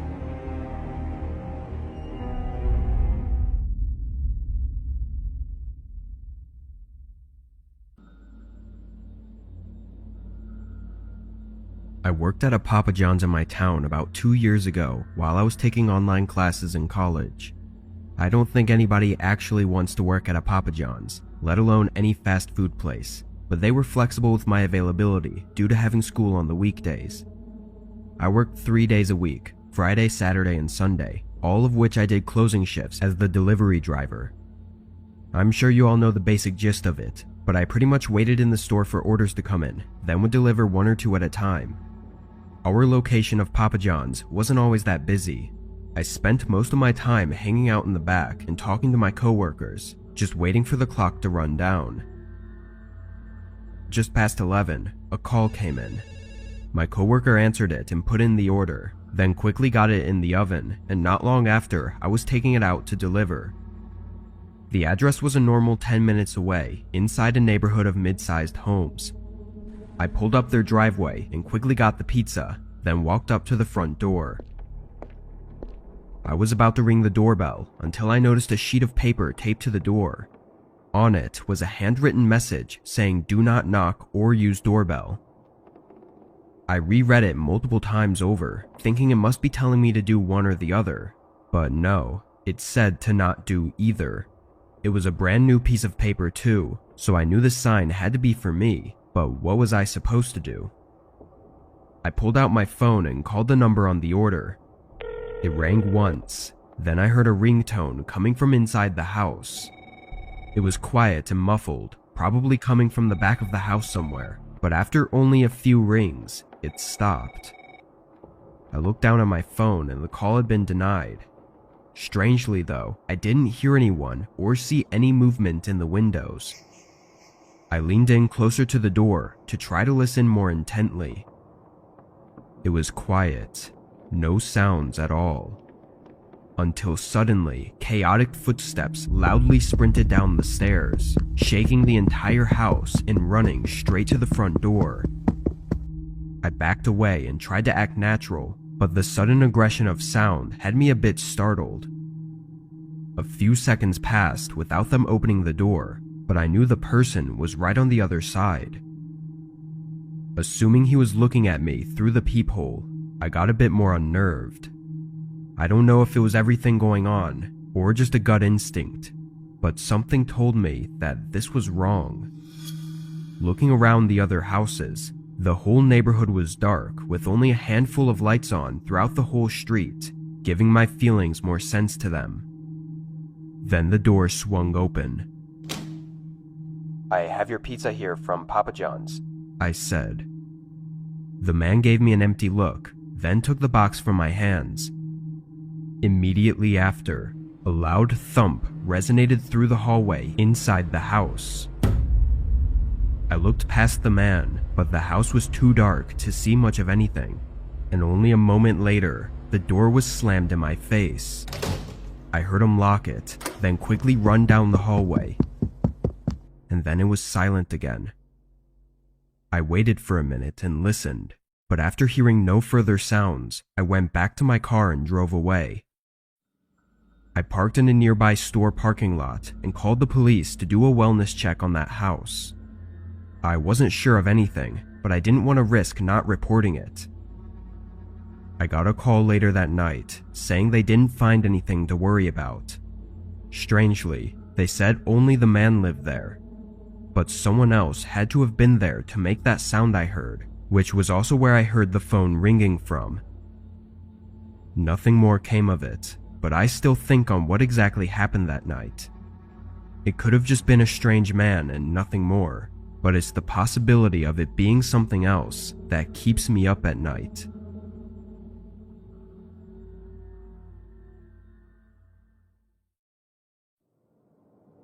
I was driving a long route to deliver the last pizza for the night. It was well into the early morning hours, sometime around 2 a.m. I live in a pretty small town, working for a local pizza shop that was one of the only places offering delivery, given that most of the town is spread far out. The road I was on was a not so often used side road that conveniently went from one side of the town to the other without any stoplights or intersections. It was mainly empty, going through the forest that surrounded our town. As I drove along, something with my car started to feel different.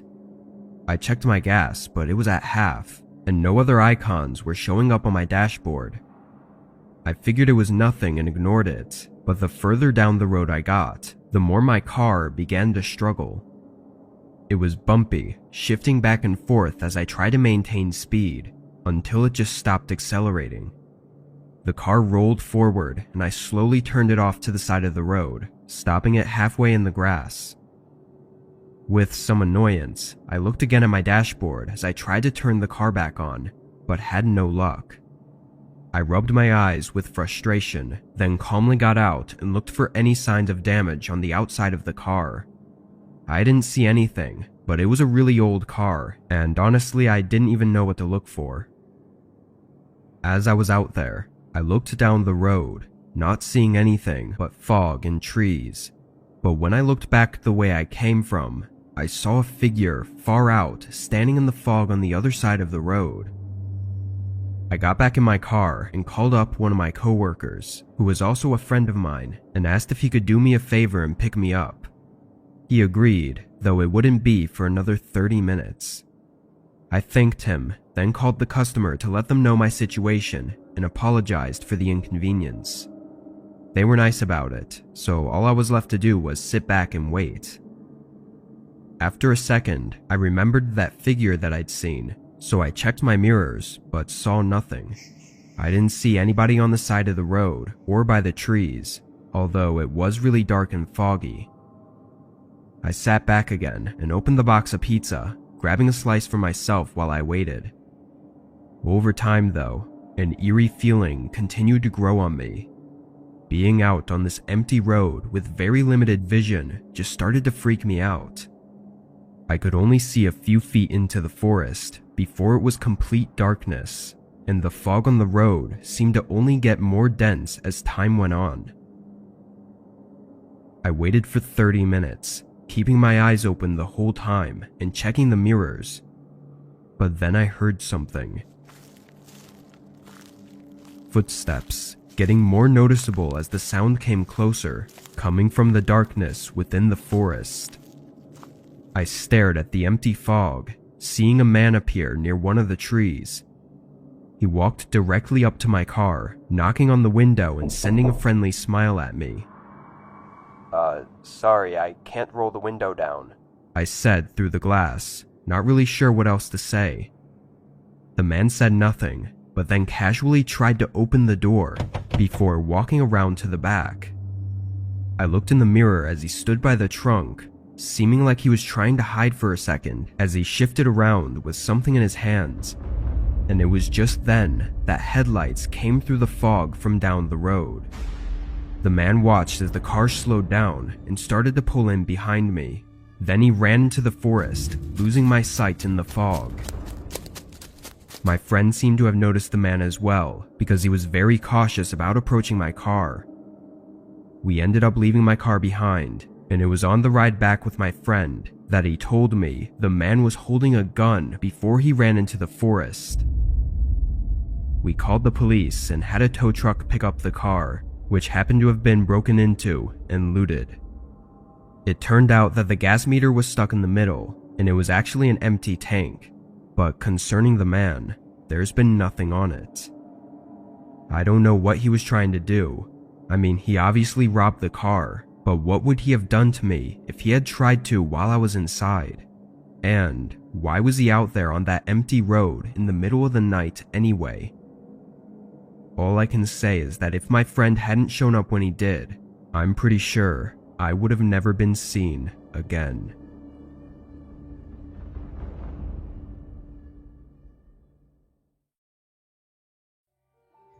Last year was the first time that I'd ever lived completely alone in a house, as I had just rented a small place in a new neighborhood that was closer to my work.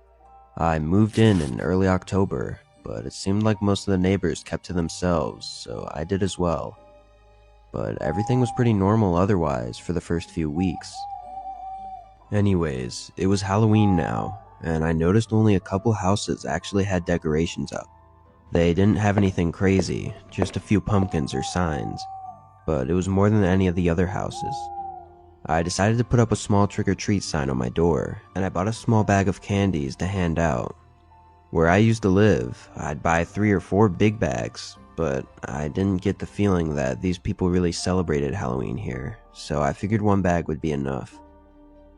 The afternoon came, and I got a few small groups of kids, but that was pretty much it. I was a little bit disappointed, as I always found Halloween to be enjoyable, even if I was just the one handing out treats at my house.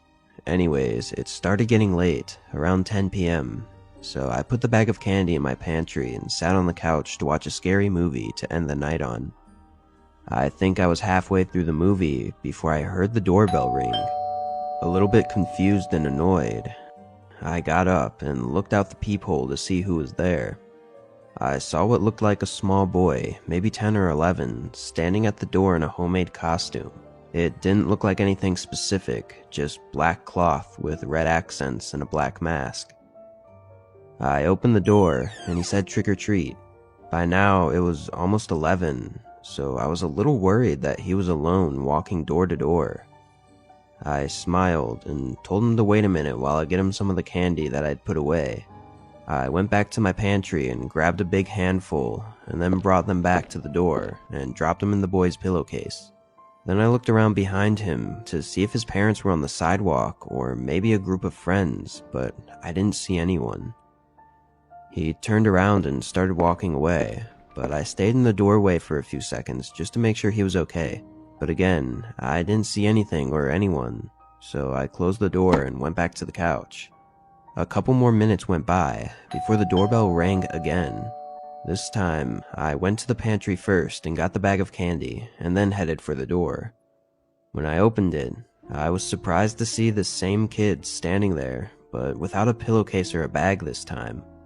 Concerned, I asked him if he was okay, to which he didn't reply. I looked around behind him again, but this time I noticed someone standing in my neighbor's driveway across the street, watching us. It looked like a full-grown man, but he was wearing a similar costume to the kid's. "Is that your dad over there?" I asked nicely. The kid waited a second, and then said yes. Then I asked him why he came back to my house, to which the boy responded asking for more candy. I was even more confused by this, because he didn't have his pillowcase. But I held out my bag of candy for him to take out of, but the boy looked almost annoyed for some reason, then reluctantly reaches in and grabs a single piece before running off. That whole interaction creeped me out a bit, so I made sure to lock my door, and then I went back and finished the movie. It was pretty late at this point, so I decided to get ready for bed. I got up from the couch and began walking over to the stairs, but out of the corner of my eye, I saw a light flash from outside one of my windows. I nervously went over and looked outside, and then realized that it was the motion sensor lights that were by my garage. I stayed in the window, looking around for a few minutes as I was getting pretty creeped out now, but nothing else happened, so I closed the blinds and headed upstairs to my bedroom. I laid in bed for probably 30 minutes, thinking about that boy from earlier and how strange the whole thing was. But as I started to drift into sleep, I heard a soft ruffling noise, followed by loud thumping bangs on my front door. I shot up and jumped out of bed, then quietly made my way downstairs and over to the front door. Just before I looked into the peephole, 3 more loud bangs shook the door and made me jump back a little. I waited there for a few seconds, then looked. It was the man that I'd seen across the street from earlier that the kid had said was his dad. He was standing there, just inches away from the door, still wearing that creepy black and red costume and a mask. I could tell something was in his hand, but he was too close to the door for me to see what it was. There was no way I was opening that door, as I had no idea what this guy could possibly want from me. I knew this was either some sick joke or something much worse. I ran back upstairs and grabbed my phone, then locked myself in the room and called 911. The man continued banging on the door for probably a whole minute before it went silent. I waited in fear, hoping he had left for good. Then I got up and looked out of my bedroom window, which had a small view of the sidewalk that led to the front door. But as I was looking, the sudden sound of glass shattering came from what sounded like the kitchen downstairs. I was completely terrified at this point, with no way to defend myself if they came upstairs. Thankfully, just moments later, I could hear police sirens down the road, followed by footsteps rushing outside from downstairs. I waited for the police to call for me at the front door before I made my way downstairs to let them in. They searched the house to make sure the man was gone, and noticed a broken window in my kitchen where it was obvious the man had entered.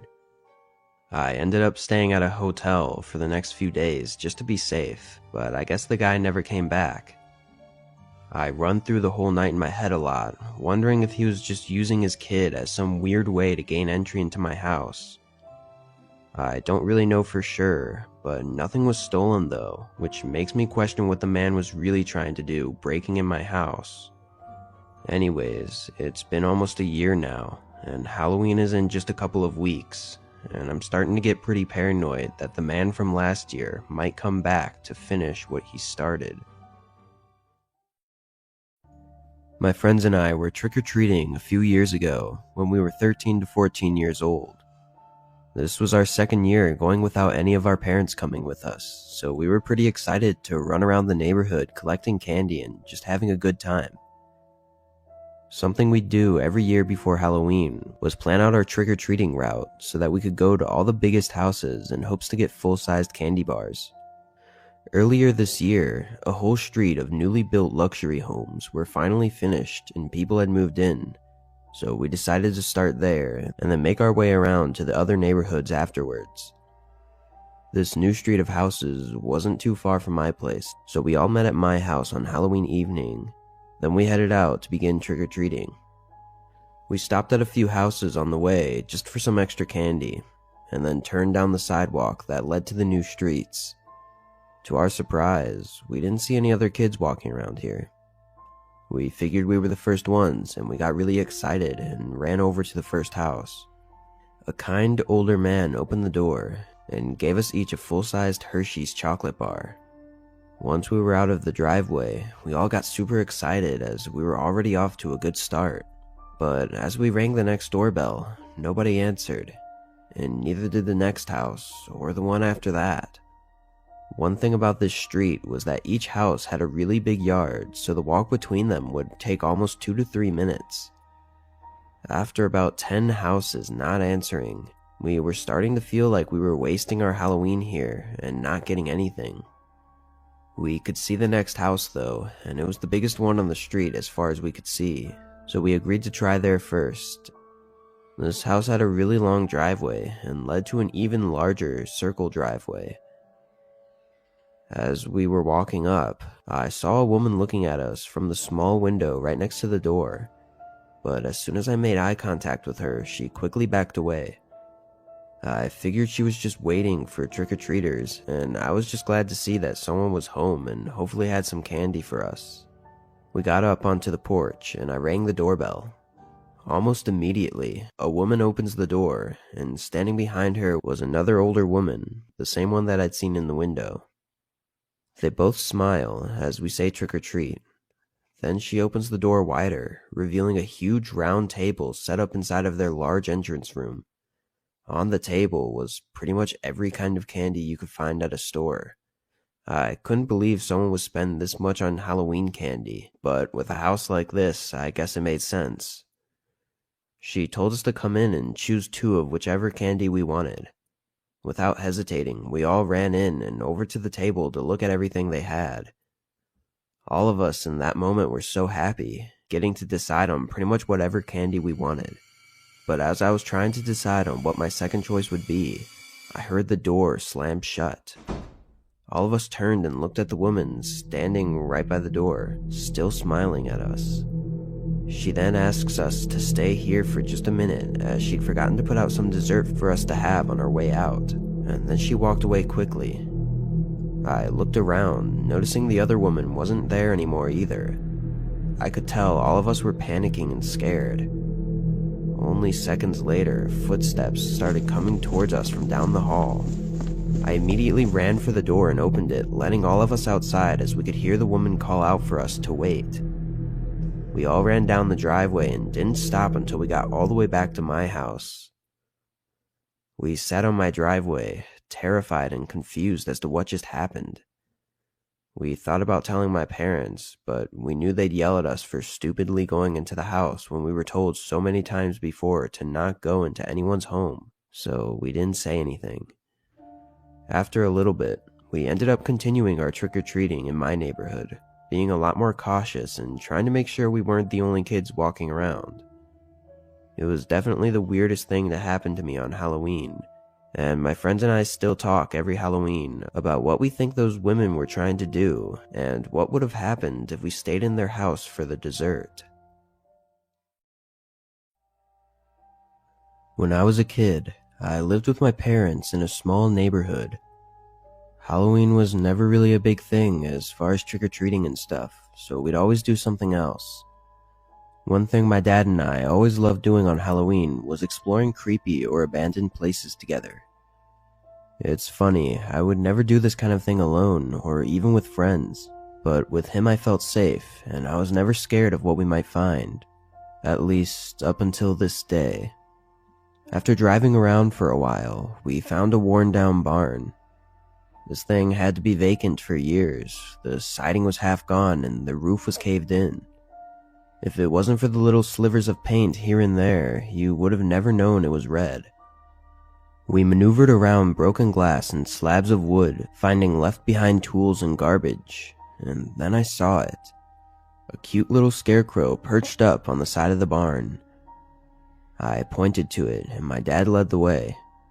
But the closer we got, the worse it started to smell. Poor guy, I heard my dad say as I looked down. There was a big wild raccoon laying motionless not too far from the scarecrow's feet. "What do you think killed it?" I asked. He examined it for a bit as I looked back up towards the figure, but then I froze. It was staring right at me. I could have sworn it was looking straight off into the distance before, but now its eyes have shifted onto me, still smiling and sitting upright, but just the eyes had moved. "Dad?" He didn't respond. I looked over at him, and he pointed at the raccoon with a more disgusted look this time. Then I saw what he was looking at. All of its insides were missing, and usually there would be a big mess or something, but the strange part about this was that it was hardly noticeable unless you looked closely. I didn't want to, but I looked up at the scarecrow once more. My stomach sank as I realized it was still staring at me, but its eyebrows that were once raised were now furrowed, and its smile was gone. Then I started to notice the scattered blood stains seeping through its raggedy clothes. I felt a sickness come over me, and I got really dizzy, until my dad put his hand on my shoulder. "Probably just a coyote," he said, then started leading the way out. His words made me feel better, but I wasn't too sure if I believed it. As we walked away, I looked back at the scarecrow, and it was just how we found it, looking off into the distance and smiling, with its eyebrows high. I never told my dad, as I wasn't quite sure if what I saw was real or not, and I didn't want him to worry that I was seeing things and not take me on adventures anymore. I still had no idea what I was seeing, or if it was even real at all. But what creeped me out the most was that my dad went back a few days later to sketch the barn with my brother, and when he came back he showed me the pictures, but on them was no scarecrow.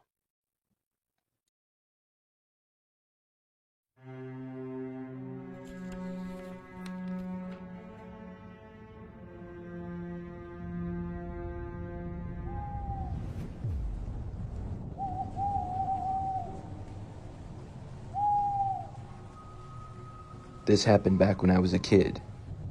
I think I was 12 years old at the time, and it was about 20 years ago now. Halloween was one of my favorite holidays.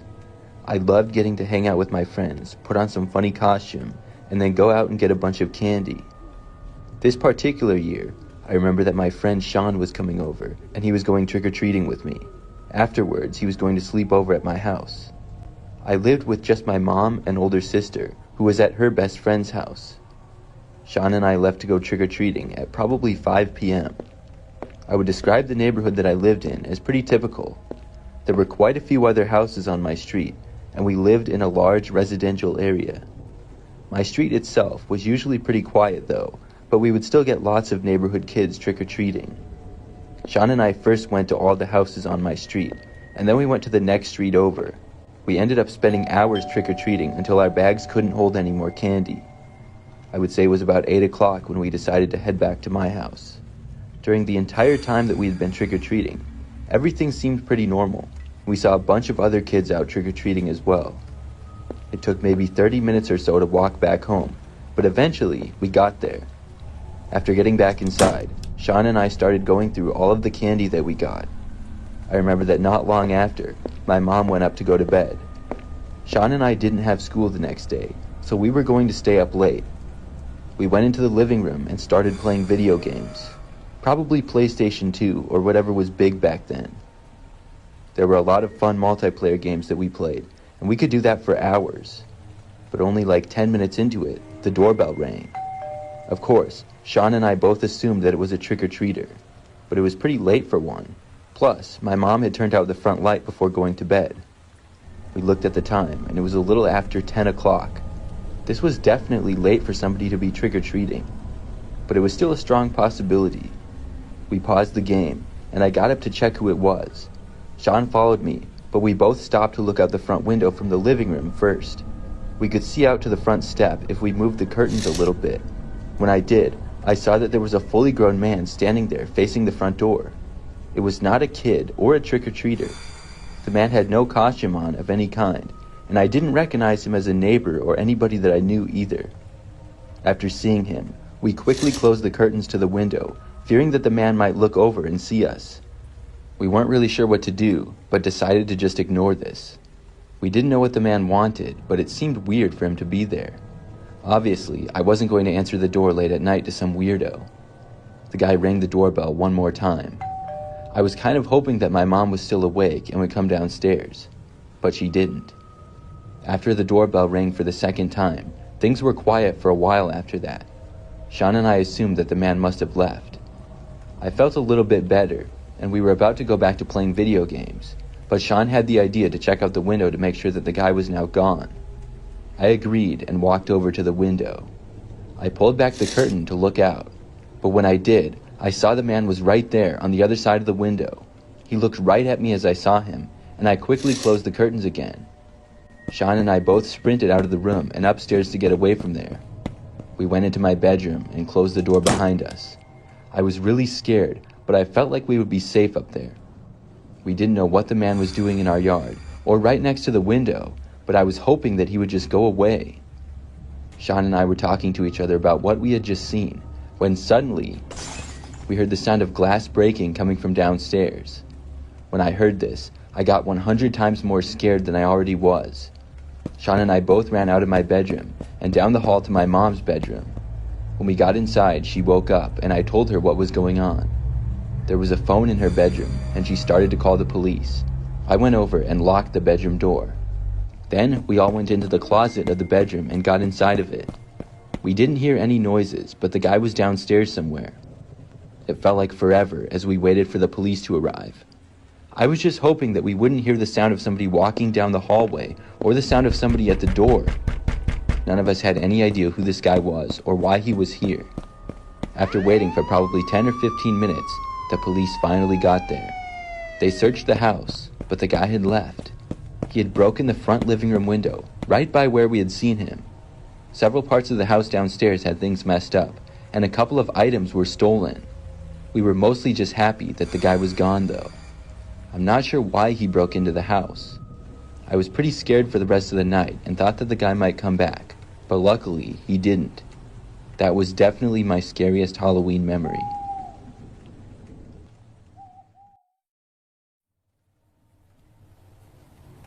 This story takes place years ago when I was a kid. For some context, it was probably about 2003 if I had to guess, and I was about 6 or 7 years old. Even though I was so young, I think I remember this night pretty well.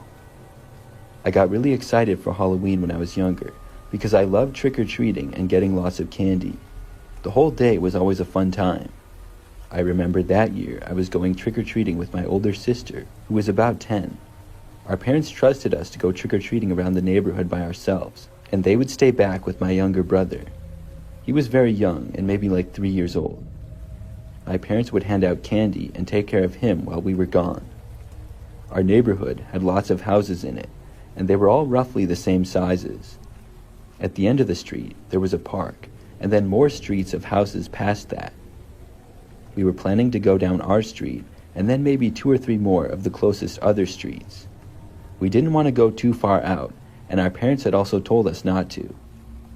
I'm not sure what time we left to start, but the sun was just beginning to set. I was a race car driver for Halloween, and I don't remember what my sister was, but there were quite a few other kids out, and we saw some walking down the street as we were leaving. One by one, we went to the houses on our street. We knew some of the neighbors around nearby, and they all said hi to us. Soon, though, we got towards the end of the street where we didn't know the people as well. It was around this time when I remembered that a van drove past us. The street was generally pretty quiet, but it wasn't uncommon for cars to drive by. The only reason I remember the van is because it drove past us going the other way just like a minute later. When it drove past us, it was also going extremely slow. Our parents had always told us to be aware of slow-driving cars. It was probably just somebody with kids who were trick-or-treating, though. My sister and I went to the next street over where the van had come from. The street connected at the end, and we started at one side of the street and then went to all of the houses. Then we crossed to the other side, went to all of those houses, and then we wrapped around to the park. When we were almost done with that street, the van drove by us again for a third time. This time, my sister said something. It was still going very slowly, and my sister mentioned something about how we kept seeing this van. It certainly was a little bit strange. I remember that it was a tan conversion van, and I couldn't tell who was driving it or anything. As my sister and I were approaching the park at the end of our street, we saw the van once more. This time, it drove extremely slow and then stopped near us.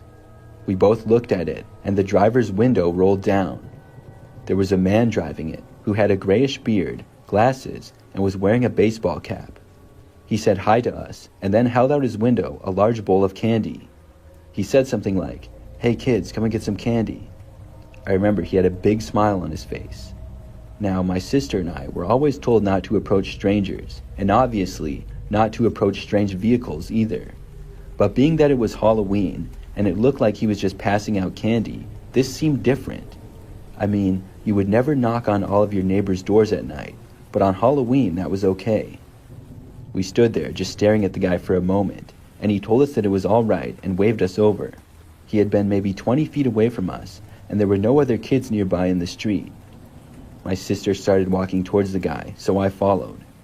When we reached his driver's door, he told us to take as much candy as we wanted. There were a bunch of mini fun-sized candy bars in the bowl, and we each took like 2. I remember him telling us to take more, and he seemed super friendly. We each took some more, and then the guy told us that he actually had a lot more candy to give out. He said there was a bunch in the back of his van, and we were welcome to help ourselves. Then he pointed to the side door of the van. My sister and I both knew better. This was really weird, and although maybe he did have a bunch of candy back there, we didn't want to find out. I just shook my head, and my sister told the guy no thanks. He was pretty friendly still, and said that it was all right. My sister and I then turned and started walking through the park on the path that it had. The guy remained in his truck and did not immediately drive away. It looked like he was just watching us as we walked farther and farther away from him. I know that I felt a little bit creeped out by this. We walked through the park and eventually reached the next street over. Then we started going to the houses on that street, one at a time. My sister and I got lots of candy on that street, and our bags soon became full.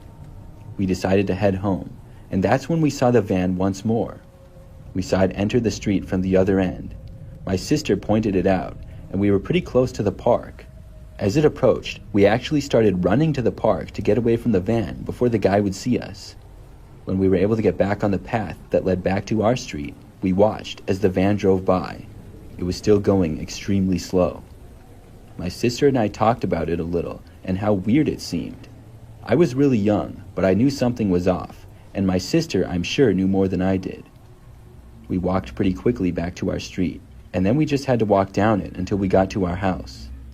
In the time that we were walking down our street, we did not see the van at all. Finally, we made it home, and we got inside of our house. It was probably like 9 p.m. or so by then.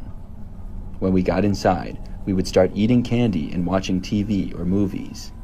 Shortly after arriving home, though, I was in the living room and noticed something out the front window. The van was driving by again. I called for my sister, but she was in the kitchen with my parents. Then, the van actually stopped on the side of the road, right in front of our house. My heart started racing, and I yelled for my sister and my parents. A few seconds later, they came into the room and I showed them the van. My dad pulled back the blinds to look out the window, and when he did, the van began driving away. We told our parents how we kept seeing the van, and the guy gave us some candy. I remember our parents talking to us about strangers and stuff, but it seemed as though the guy was finally gone for good now. It must have been a weekend or something, because I know that we were staying up late that night. For the next couple of hours, I was eating candy and hanging out. I was in the living room, and my parents, I think, were in the kitchen. I was watching TV when I heard the sound of a car driving down the street outside. I raised the blinds a little and looked outside to the street. The van was back. I watched it to see if it would drive past again. It was moving very slowly, like always. The van went a little bit past our house and then pulled over and stopped on the side of the street. This was really creepy. Then, the driver's door of the van opened and the man actually got out. When I saw this, I started yelling for my parents again. They came into the room, and the guy was now walking into the front yard. I said that the guy was back, and my dad walked over to the front door of our house. He opened it, but as he was opening the screen door to go outside, the guy turned around. He then started running back to his van, got inside, and then drove away. I couldn't believe that he had returned yet again. This time, my parents called the police. I remember they came out a short time later and talked to all of us. We reported the guy for being really suspicious. After that, we didn't see him for the rest of the night. I'm really glad that he didn't come back. I didn't realize it at the time, but looking back, my sister and I possibly came very close to being abducted. We were never going to go into his van, but the fact that he wanted us to was very suspicious. I'm hoping that the guy wasn't actually harmful, but I don't know how else to explain his suspicious behavior.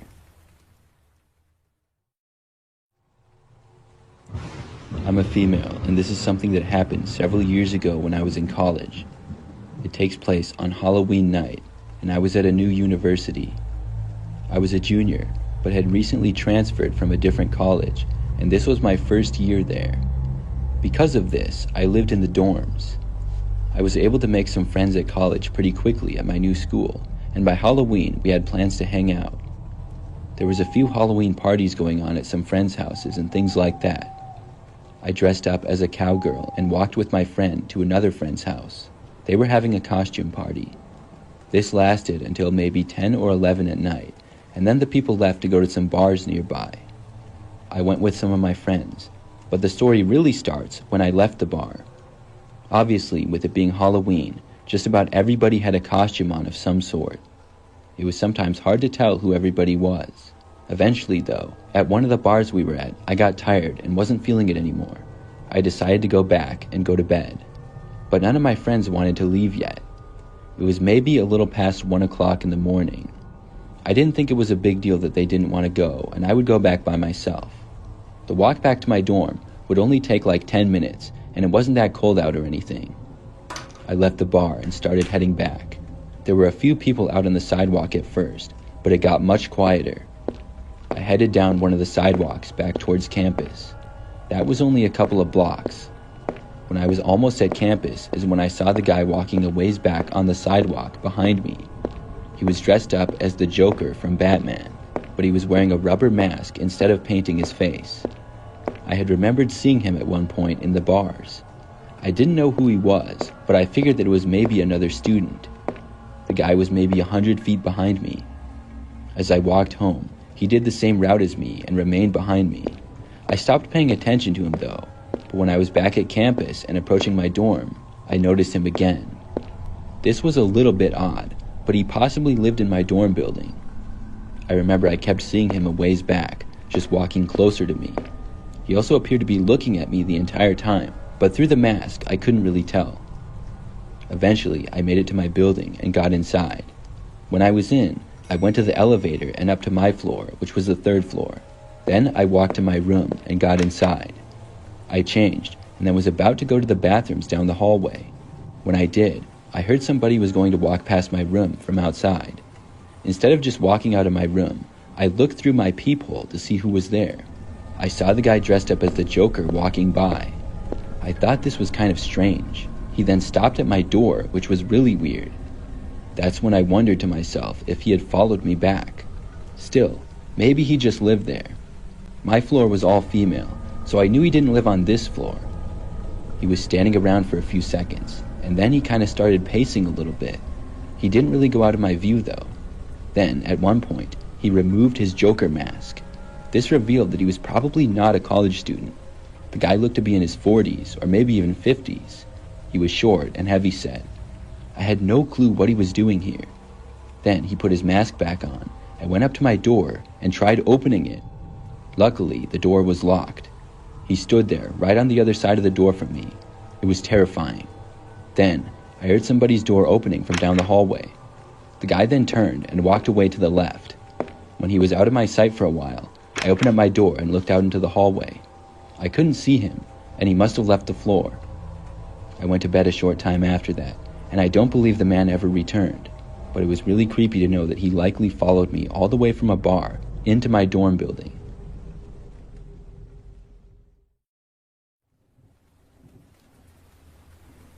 I'm a female and recently moved into a new apartment. It's not too far from where I previously lived, so I know the city well. I really like my place and live in a one-bedroom unit on the second floor of the building. When I first moved in, about 3 weeks ago now, I didn't have much furniture. Where I lived in the past, I had roommates who owned a lot of the bigger things, like couches, tables, and lamps. After getting into my apartment and bringing all of my things inside, I realized that I needed to go shopping for some furniture badly. Over the next few days, I looked at countless websites online. I knew what I wanted for most of the things and did get a couple online, but I found that there was a lot of good furniture at IKEA. The IKEA store was a little bit outside of the city and about 15 minutes from my apartment. So on Saturday morning, I got in my car and headed to IKEA for some basic furniture and decorations. I had been there a couple of times before and knew what to expect. The place is massive and you could easily spend hours in there. I probably got there at like 10 a.m. and sure enough was there for about 2 hours. I looked at so many different things and ended up getting a decent amount of furniture and objects. The time that I was there, the store started out relatively quiet but picked up as the day went on. When I was just about done, things were pretty busy. I saw a lot of different people, and when I finally left, loaded up my car and headed home. I was excited to get back and finally decorate my apartment. It took me a couple of trips to bring everything up, but once I was in, I started the job of building a few pieces of furniture. I furnished my apartment for most of the day, taking breaks here and there. That night, though, as I was hanging some artwork on the wall, there was a knock on my apartment door. I had no idea who it would be. It was like 10 p.m., so kind of late. I walked over to the door and looked through the little peephole, but nobody was there. This was strange, because I hadn't really met any of my neighbors yet, and none of my friends were coming to visit me or anything. I opened up my door and stepped out into the hallway to look around. However, I didn't see anyone. After that, I just went back inside and continued on what I was doing. I finally finished for the night about 10 minutes later. Then I sat down on my couch and relaxed by watching something on TV. But it was then that my cell phone started to ring. It was on the couch next to me and I felt it vibrating. I picked it up to see that there was a call coming in from an unknown number. I had a terrible feeling instantly. I didn't bother to answer it because I had no clue who it was, although I somehow felt like it was connected to the random knocking at my front door. Whoever called me did not leave a voicemail. For the rest of that night, they didn't call back, whoever it was. I went to bed maybe an hour later. But that very same night, I woke up sometime at about 3 a.m. or so. At first, after waking up, I just rolled over to my other side and closed my eyes to go back to sleep. I was not wide awake or anything, still pretty sleepy. But that's when I thought I heard the sound of somebody trying to enter my apartment. It was the doorknob turning, but it didn't open because of the door being locked. After hearing that, I was now wide awake. I wasn't sure what to do, but I didn't hear any noise for a few minutes. I decided to get up and go investigate. Without turning any lights on, I quietly walked over to my front door. When I looked through the peephole this time, there was nobody there again. I did not go out into the hallway to look, though. I was too scared to do that this time. I just walked back into my bedroom and attempted to go back to sleep, but it took me a little while. Eventually, though, I did. A couple of more strange occurrences like this happened over the course of the next several days. None of them were as eventful as the first night, but 2 days later, I got another phone call from an unknown number late at night. Then, the very next night, there was just 2 knocks on my front door. It was a little bit earlier this time, at like 8 p.m. When I went over to look out, once again, nobody was there. The next night is when I started to figure out some things though. I got another random knock on the door late at night. And when I looked through the people again, like always, I couldn't see anything. I just saw white when I looked through. I was very hesitant to open my door. I was afraid that somebody would be right there or something, so I decided not to go out. But about an hour later, I hadn't heard anything more that strange, so I decided to go out and look. When I opened up my door, no one was there in the hallway or anything, but I saw that somebody had taped a white envelope to my door right over the peephole. I grabbed it and then went inside. When I opened it up, there was a handwritten letter. It was very creepy to say the least. The letter seemed like it was from a sort of cryptic stalker. The person described how they had seen me the other day. They said they regretted not talking to me and asked if they had gotten my attention now. They also asked me why I hadn't answered their calls. I was beyond creeped out by this. But it doesn't end there. The next morning, when I got up, I checked my phone. I had a text message from a new number. The texts were just a few pictures and videos. I saw the pictures appeared to be me when I was inside of IKEA. Most of them were zoomed in and taken from kind of far away. I had no idea that they had been taken either. There were a couple of short and shaky videos as well. They maybe lasted about 5 seconds or less each, and they showed me walking in IKEA. I realize now where this person had probably first seen me. After seeing these texts, I took some screenshots and then decided that I would go to the police. That very same day, I went and reported everything. I was told that they would look into it, and I'm really hoping that they find the person, whoever it is. That was not long ago at all. So far, the person has not been found yet, and I have no clue who it could be. The good news is that I haven't been bothered by them since. Nothing strange has happened at all. No random phone calls or texts. No knocks on my door or anything. I just hope it stays that way. I work at IKEA. I've worked there for a little bit over a year now. If you don't know what IKEA is, it's a very large furniture store, and there's also a cafeteria inside of it. The one that I work at opens at 10 a.m. and closes at 9 p.m. every day. I'm a part-time employee and have been one for the entire time that I've worked there. This is an experience that I had working there almost a year ago now, when I was still new to the job. I was working a later shift at night one time. When we closed, I was asked to go through the display store and make sure that nobody was still inside.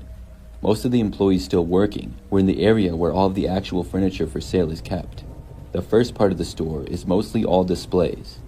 It can be easy to get lost in all of the displays, and customers might not have realized that we were closed. But during the last bit of time that we were open that night, things had been pretty quiet, so I didn't think anybody would be there. I had done this a couple of times before too, and nobody had ever still been inside. I went through the first couple of areas and no one was there. Then I got to a bedroom display. For some reason, I decided to check under the bed. When I did, I was surprised to see a man hiding underneath it. His back was facing me, so I couldn't really tell what he looked like. I couldn't believe there was someone hiding there. I'm not sure at all how I even knew to look. I announced to him that we were closed and that he would have to leave. He didn't seem to move though. I didn't know the reason why he was hiding there. Possibly there was an explanation. Maybe he was playing hide and seek with his friends or something. I looked down at him again, but he seemed to now move farther underneath the bed, like he was trying to hide from me still. I asked if everything was okay, but he didn't respond. I got a little bit worried now because I wasn't quite sure what to do. I was still new to the job, and obviously I wasn't going to physically move the guy. I left that area to find another coworker and tell them about it. I made it a few sections away before I found someone. My coworker Jeff was walking by, and I told him that somebody was hiding underneath a bed in one of the display rooms. We both headed back over to the room, which only took about a minute. When we got there, the man was gone. We searched all around that room, and he just wasn't there. I hadn't seen him walking around the store at all, but I guessed that he must have left. Jeff had a walkie and radioed to an employee near the exit, asking him if a man had left. When he was told no, we knew that the man must still be hiding someplace else. Jeff told a coworker by the exit doors to let him know if he saw the guy. I gave the general description of what he was wearing. Jeff and I then decided to split up, and he searched one area and I searched another. We both searched the display rooms one by one. Jeff and I got pretty far apart from each other after only a few minutes. Maybe 10 minutes after we started looking, I was by myself inside a living room display. That's when suddenly I saw the man again. He was now hiding behind a couch and stood up when he saw me. The guy was one of the creepiest people I have ever seen. His hair was messed up and he was missing some teeth, and he gave me a really dirty look. I jumped back, wanting to just run away from him. I couldn't bring myself to say anything. As I moved back, the man actually took a step towards me before darting in another direction. After he had run away, I desperately tried to find Jeff or any other coworkers again. By now, the store had been closed for like 20 minutes, and we just couldn't get this guy to leave. I found Jeff and told him about seeing the guy and him running away. We both went near the area and called out asking for him to leave and where he was at, but we didn't get any responses. We decided that we would have to call the police, and we both headed towards the front of the store. That proved to be the right decision. The police got there a short time later and entered the store searching for the guy. It took them about 10 minutes, but he was eventually located. We saw them leave the store with the man and heard that when they found him, he had broken a lamp and was threatening to use it as a weapon against the officers. I'm really glad that he didn't try to harm me or Jeff when we were searching for him, but I really feel like he would have had we kept looking. I still work at the IKEA, and there have been a few interesting things to happen, but none come close to that crazy experience.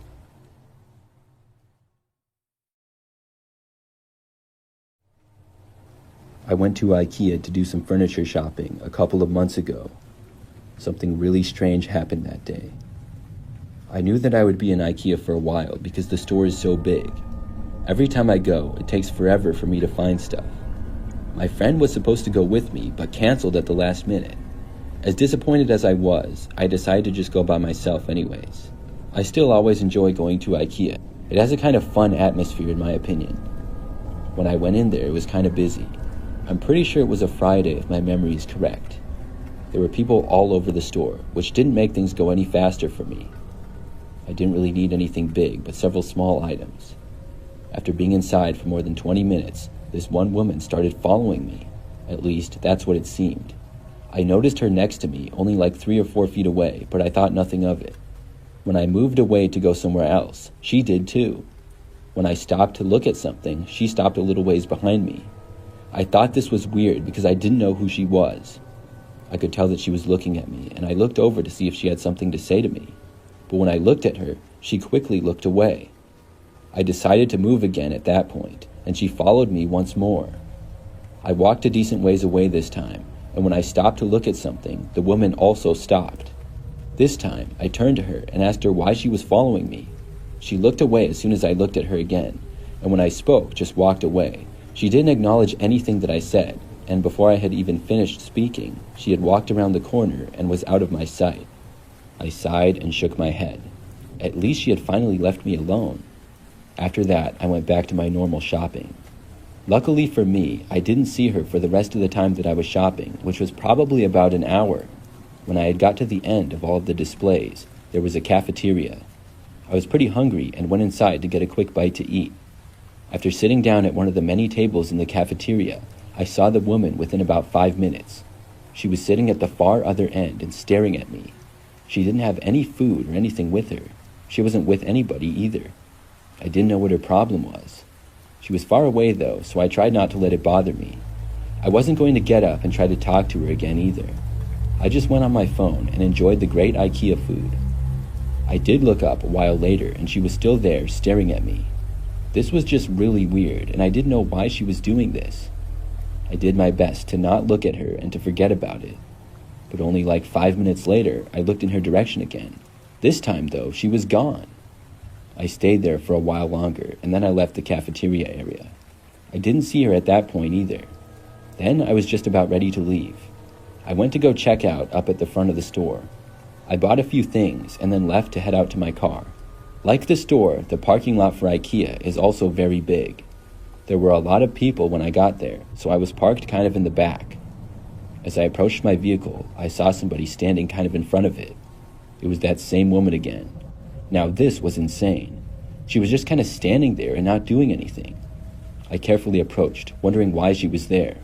I didn't bother to try to talk to her or ask her what she was doing. She was maybe about 5 feet away from my car and to the right of it. I walked over to my driver's door, getting within maybe 5 feet of the woman. That's when she just started screaming like crazy. She was yelling and screaming, and I quickly got inside of my car. She didn't move and kept standing there until after I had gotten inside my car. Then she charged at my driver's window and began banging on it. She must have been on some kind of drugs or something. It was terrifying when she was pounding on the glass to my window, less than a foot away from my head.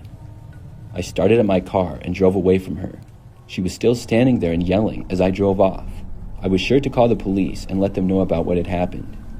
Looking back, I hope that the woman is all right and didn't hurt anybody either. I feel lucky that she didn't decide to attack me before I got in my car.